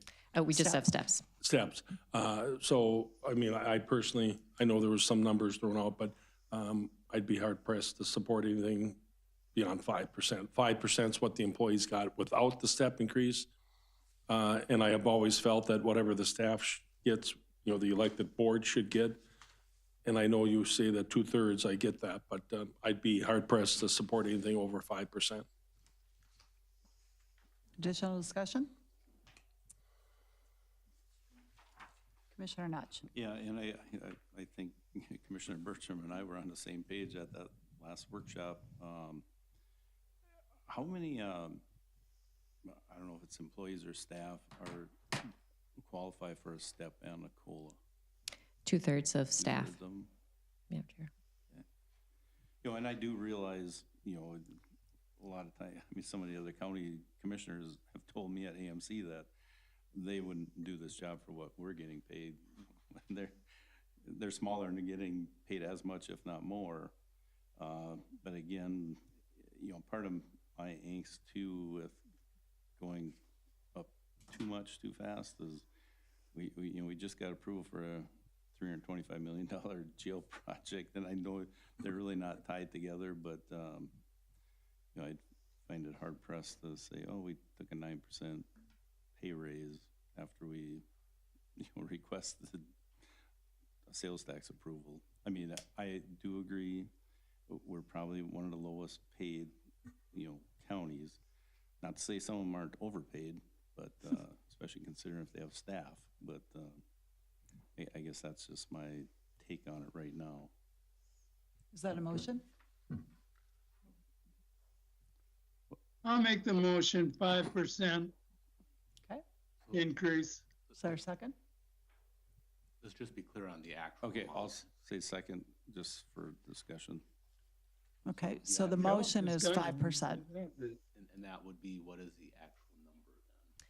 So 5% would be an increase of $2,202.50. So the salary for 2025 would be $46,252.50. Further discussion?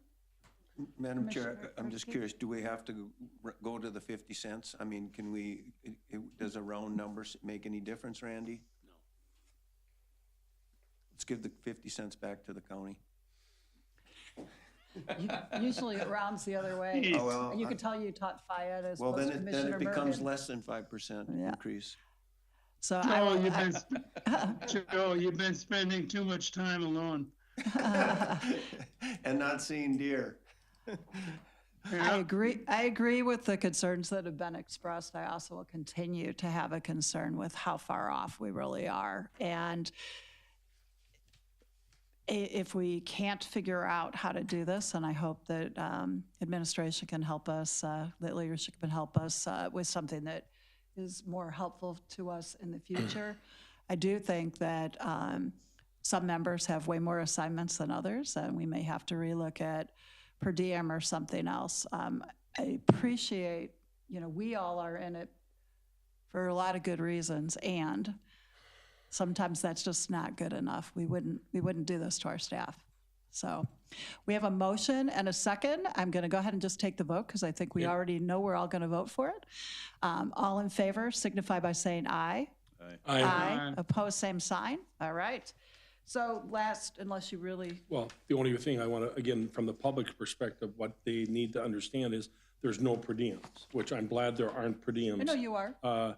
But because other counties, that's another 15,000. So when a commissioner from another county says they're making 35,000, they're not saying plus 15,000 for per diems. So for example, across the river, Benton does get per diem, so it's not included in what their salary Correct. is.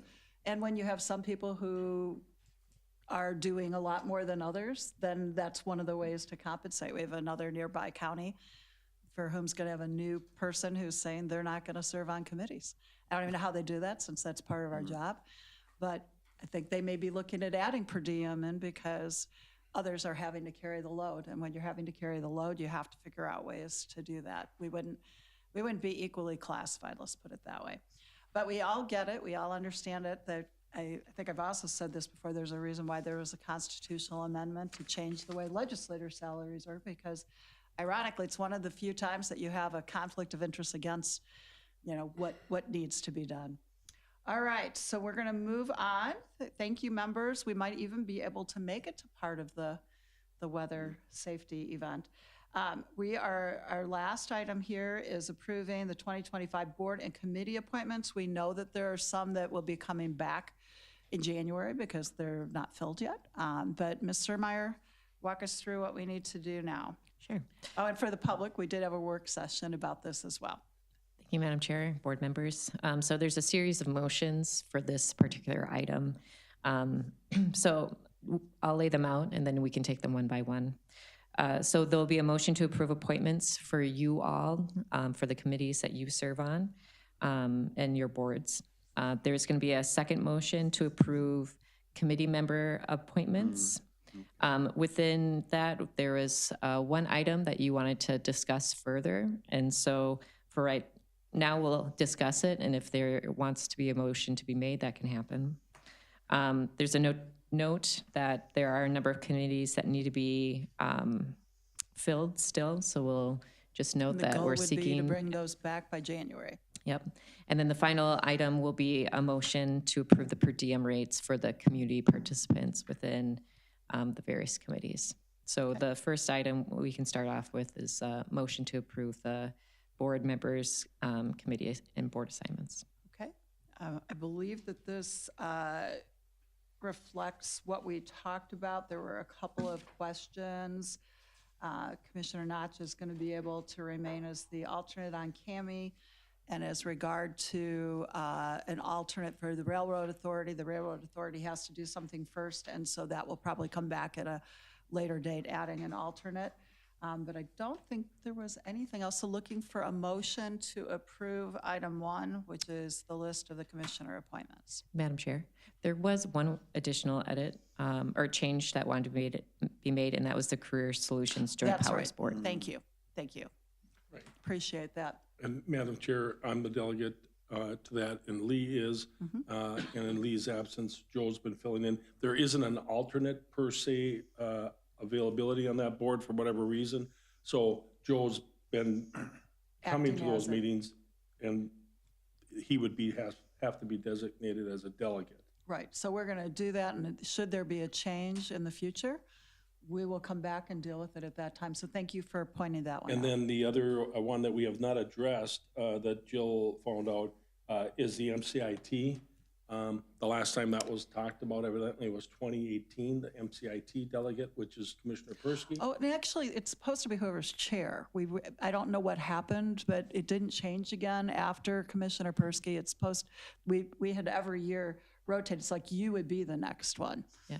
And Madam, Unless you couldn't be there, and then the vice chair would go. Madam Chair and board members, we are looking into that. So the distinction on that MCIT item is that it's not necessarily a committee or a board. Right. It's just a voting ability for the county. So all these are committees and boards, but MCIT is just like an opportunity to vote. At the annual meeting. Yep. So we are going to look into if there's any other circumstances where there is opportunity where the county is given a vote, but that person doesn't necessarily serve on a committee. Right. And again, in the past, I mean, we don't have to do it this way. Generally, I mean, if the chair's not there and the vice chair isn't there, then another member, but it has been whoever is chairing. Because it came up, there was an election, Randy's on the board. Yep. And I asked Randy, who's the delegate, because I didn't know, Randy didn't know. It and just he did get checked into updated, it. but as Jill Right. said, this is a separate. Right, it's a and then separate thing. luckily Steve was able to attend the meeting. So. Yep. But let's clarify that. And then the other thing would be, you're on this one, Madam Chair, the Central Minnesota Council on Aging. Yep. There's been a number of issues that I've been involved with that. Now, of course, with you and Commissioner Lensmeyer on it and, not having active participation. Actually, that there's something? it's remote. I mean, we mostly meet remote, and Okay. he's been able to, he's actually an officer. Okay. And if So he that goes is going away, good? we will probably have one. I mean, if it's not him, we'll probably have one, because of the way the it's supposed to rotate between us and Wright at this point. Got it. If we no longer have him, I think what's going to happen is Wright's going to get 2. Okay. We're the only ones with 2. Got it. I mean, I would love to have you, and I don't Well, think. no, I'm not saying me, but Right. someone. That's. No, Lee's been able to be Got it. pretty, right, Lee? I mean, you've been able to hit a Yeah. lot of the meetings. Yeah. It's a Yeah. good question. Yep. And then the airport board, Wait, that's a separate one. that's a separate- We're going we're to start, gonna right, handle- we're just got going to it. do ours. We're doing ours to start with, so I'm Got it. looking for a motion to approve our So moved. appointments. Thank you, Commissioner Bertram. Is there a second? Second. Thank you, Commissioner Persky. All right, all in favor of the motion, please signify by saying aye. Aye. Opposed, same sign. All right, the second one, that one's going to be number 3. The second one is approving the community members' appointments that we have so far, recognizing we will be coming back, and I know we have a note about that in a moment. So we discussed these previously. I don't believe there's any changes since we met in our work session. No. Okay, I'll move those appointments. great. Thank you, Commissioner Bertram. Is there a second? Second. Okay, there's a motion and a second. Knowing we're going to have due diligence to get the other ones filled in January. All in favor signify by saying aye. Aye. Aye. Opposed, same sign. Okay, it's approved. Now we're going to get to the Airport Authority appointment.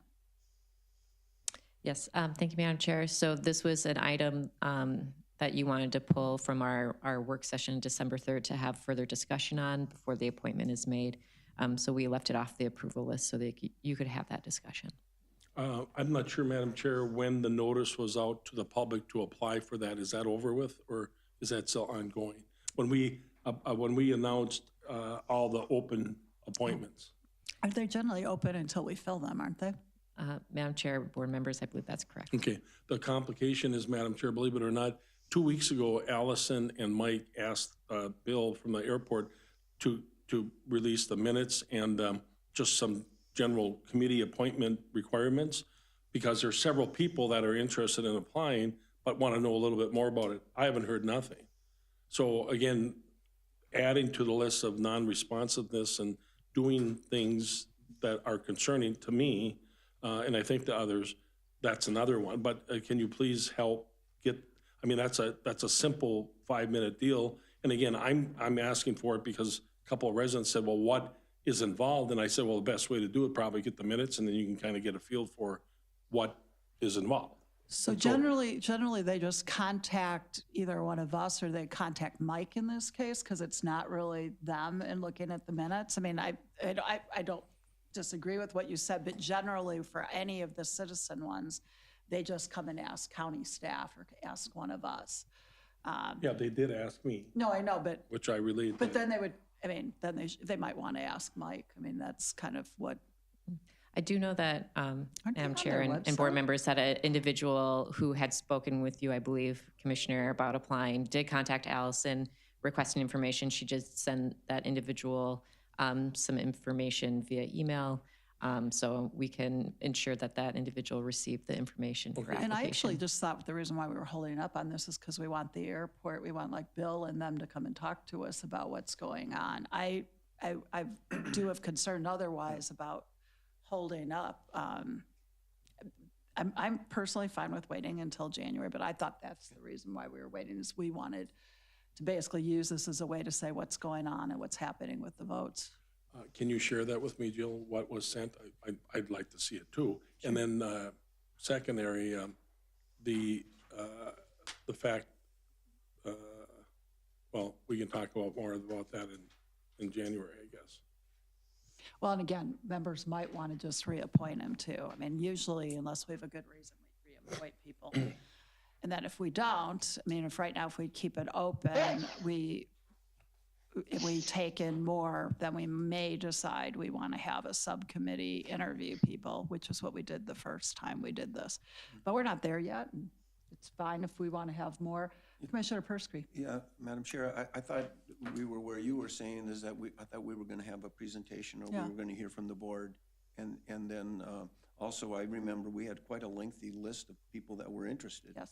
And so, you know, I don't know if it's, you know, as far as exhausting the candidates that are truly interested. I did have a couple people approach me about it, so. Yeah, I've had people approach me too. Okay. The big thing for anybody listening is you got to fill out our application. It doesn't take much. Probably take you 10 minutes. If you got a resume, attach it, because then we got some ideas, but we just need people to go and fill it out. Commissioner Notch, did you have anything? No. Okay, I think we're still, I don't think we need to vote on this. I think we're still at, if there's resumes coming in, great. I think for all of us that have heard from people, let's get it in. The people who had applied previously, it may make sense to let them know. I know that they really wanted somebody from the business community, so that may be part of it. Okay, so number 4, you're gonna note, I mean, we've got the list of where we're seeking, right? Yep, and so if any of you know an individual who would be interested in serving on the committees, we'd be happy to reach out to them about applying for it and providing any information they need in order to join these committees or boards. So right, and perhaps on some of these members, if you've got social media or other things, please, I know, elevate the posts that we have. I know I have one that's in process, but if you're District 1 and Board of Adjustment, please get it in. Same with 4. We do have a few that it's the end of the year, and sometimes people decide they're ready to not renew for another term. If for some reason, I will just tell you all, if we don't have anybody to bring forward in January, I believe the person who's currently serving would agree to do it for a month or 2, so I'd probably ask for us to accept that until we have a new person, but hopefully we'll have it done. Two things, Madam Chair. One, if you could isolate the ones that you're looking for, would help. You know, just identify which 4 or 5 they are. Yeah, if you can just do it in one sheet, just those, that would be helpful.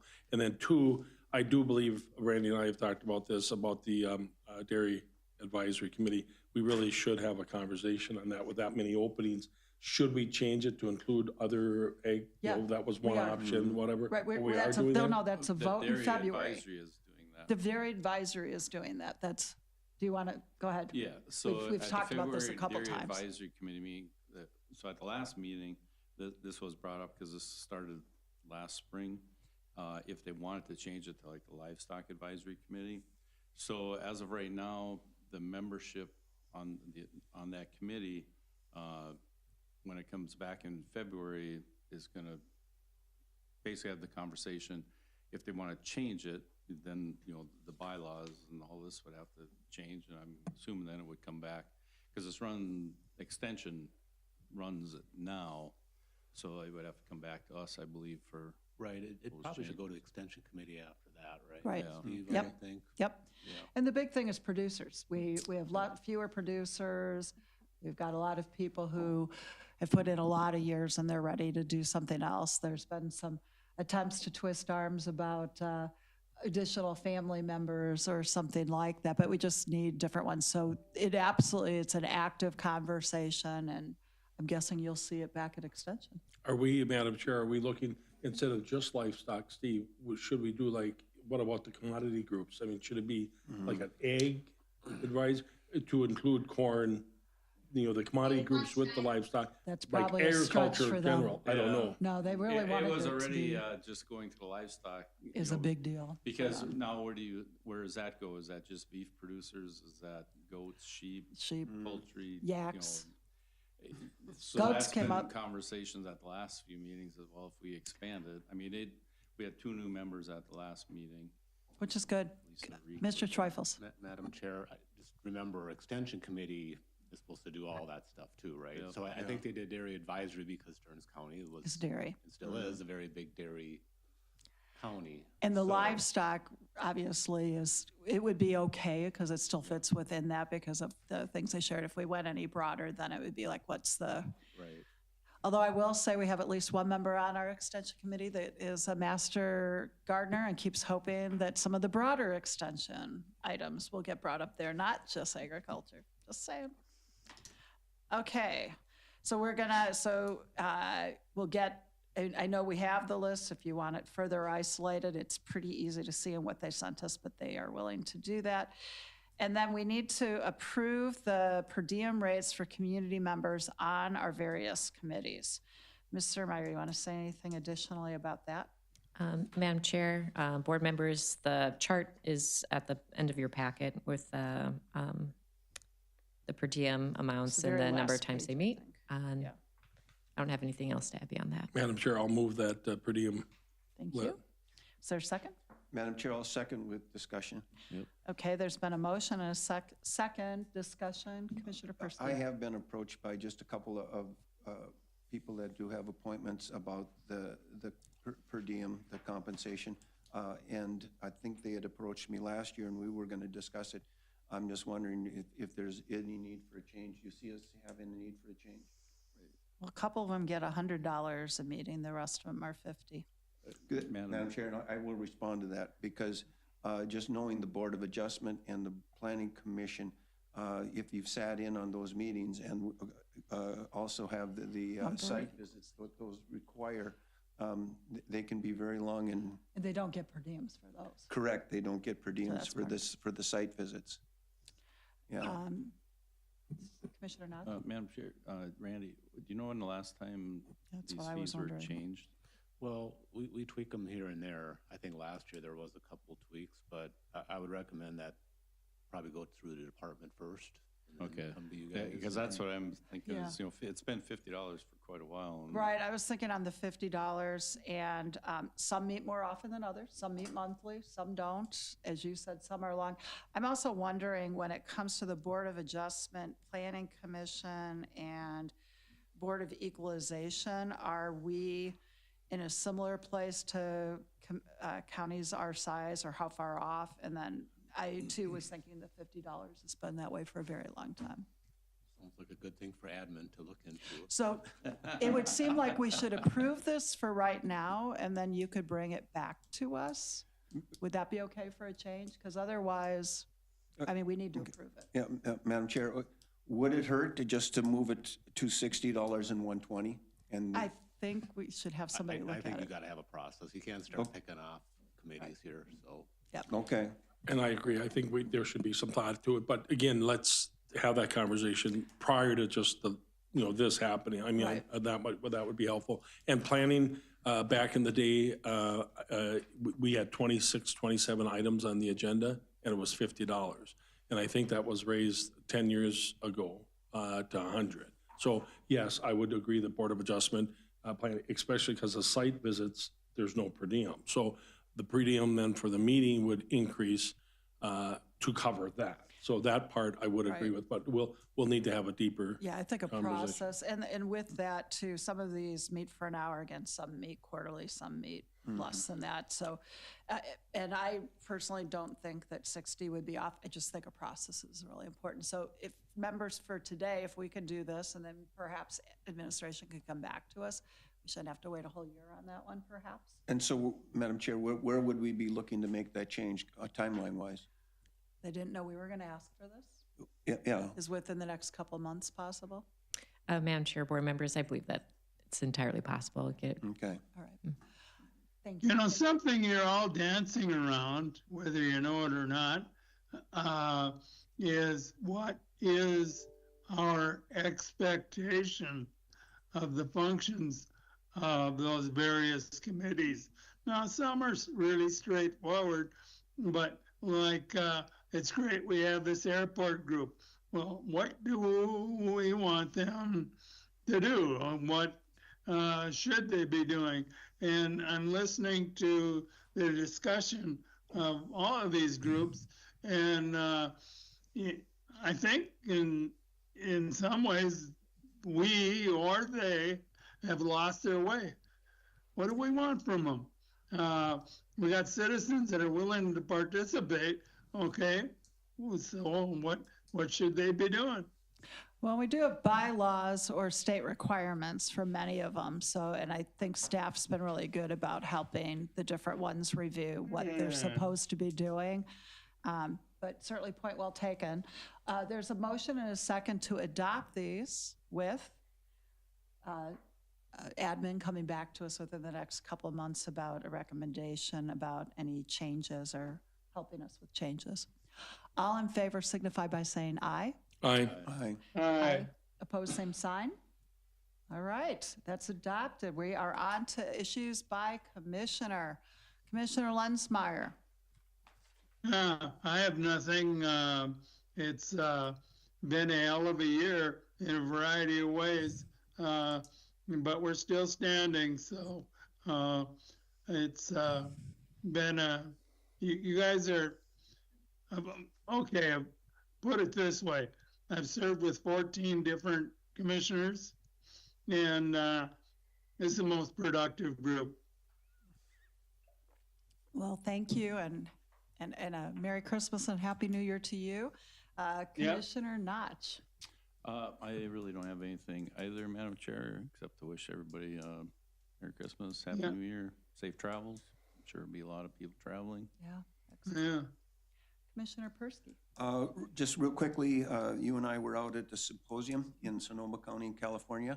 A couple of strong issues we talked about today. We talked about the dairy advisory and ag, and we talked about those issues, and we're addressing those issues there, as well as emergency service and how to be prepared in responding to them. I thought it was an excellent conference, got a lot of good information.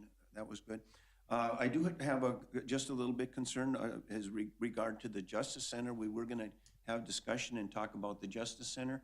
You know, it's been quite a while since we've talked about the Justice Center, and obviously it's a huge ticket item for us. We went through the process of having the referendum. We got the approval, and you know, had information coming in, going out, and you know, we haven't seen anything preliminary, and I don't want to have all of a sudden one plan put to us and says, well, here it is. Let's go ahead and vote this forward. I want to make sure that we're doing it right and using our tax dollars wisely as far as building this thing. So, Well, and I think you know the, getting to do the borings and the issues with the properties, what, Right. I would have liked to have had it already, that's what's holding it up, and yeah, we need to, we don't need it to keep costing more, that's for dang sure. correct. Anything else, any other items for right now? Commissioner Bertram? Well, first of all, happy birthday, the former Commissioner Vince Schaefer, if he's listening. He's the only guy I know that has a birthday 2 days because it was never clear when he was born. So it's either today and tomorrow or either one, but happy birthday, Commissioner Schaefer. Racial covenants, I guess I've been waiting for that to come back. I think we all expressed to Mike that we're open to having that come back with the revision of the fee. So I don't know if we need something more formal than that, but certainly I think I'd be ready to see it come back, even on the consent agenda with the revised understanding. So haven't heard nothing, so thought I'd bring that up. I was going to bring up the Justice Center as well. I think we should get some information. I mean, just kind of an update. We back, I don't know when that was, 2 meetings ago, it was like we needed to do some kind of an emergency action because of a timeline. I really prefer not to get like all of a sudden something thrown saying, oh my God, we got to decide this now. So even just a 1-page update on this is where things are would be helpful because people are asking and they're waiting. And I think we as commissioners, I don't like being given 50-page documents and then having to react to that within a day or two. So I think we could get some of that information now, right away, that we can absorb it. So that's it. Okay, those are really. Oh, and Merry Christmas and Happy New Year to everybody. And as a reminder, Mike had suggested to all of us about setting up times to meet with Kevin about the project and see where schematics are at. Again, my understanding, and again, I keep pushing, I'd rather we had this all, just like everybody else, we had this figured out already, that the reason why we're not getting something today was because of the land related. But hopefully we'll get there soon because everybody does want to know, and the sooner the better. I had a couple other things, but you had your finger up, so why don't you go ahead? Oh, I was just going to mention the one group was a vendor booth at AMC last week and had a nice discussion with them where, they kind of reiterated trying to get back on track. Absolutely. Some issues. It's important because inflation keeps going up, and we are committed to keeping costs down, and there's so much out of control. Out of our control. And now I forgot where I was going to go. Let's see. We've got the winter safety. Special shout out to our road crews. We know that the roads are again, that's our time of year that we all have to be careful. So thank you for the work you do there. And Joe, you didn't mention it, but you're usually good about reminding people to be careful, especially as you're traveling over the holidays. I know we had thought we were going to get to go visit with our family in France, and we are not going to be able to do that right now. So hopefully soon. But when you were talking about birthdays, our youngest granddaughter turned 2 yesterday. So we might as well all get to celebrate birthdays. So Merry Christmas. Happy New Year. Please take care, and we will see you in the new year.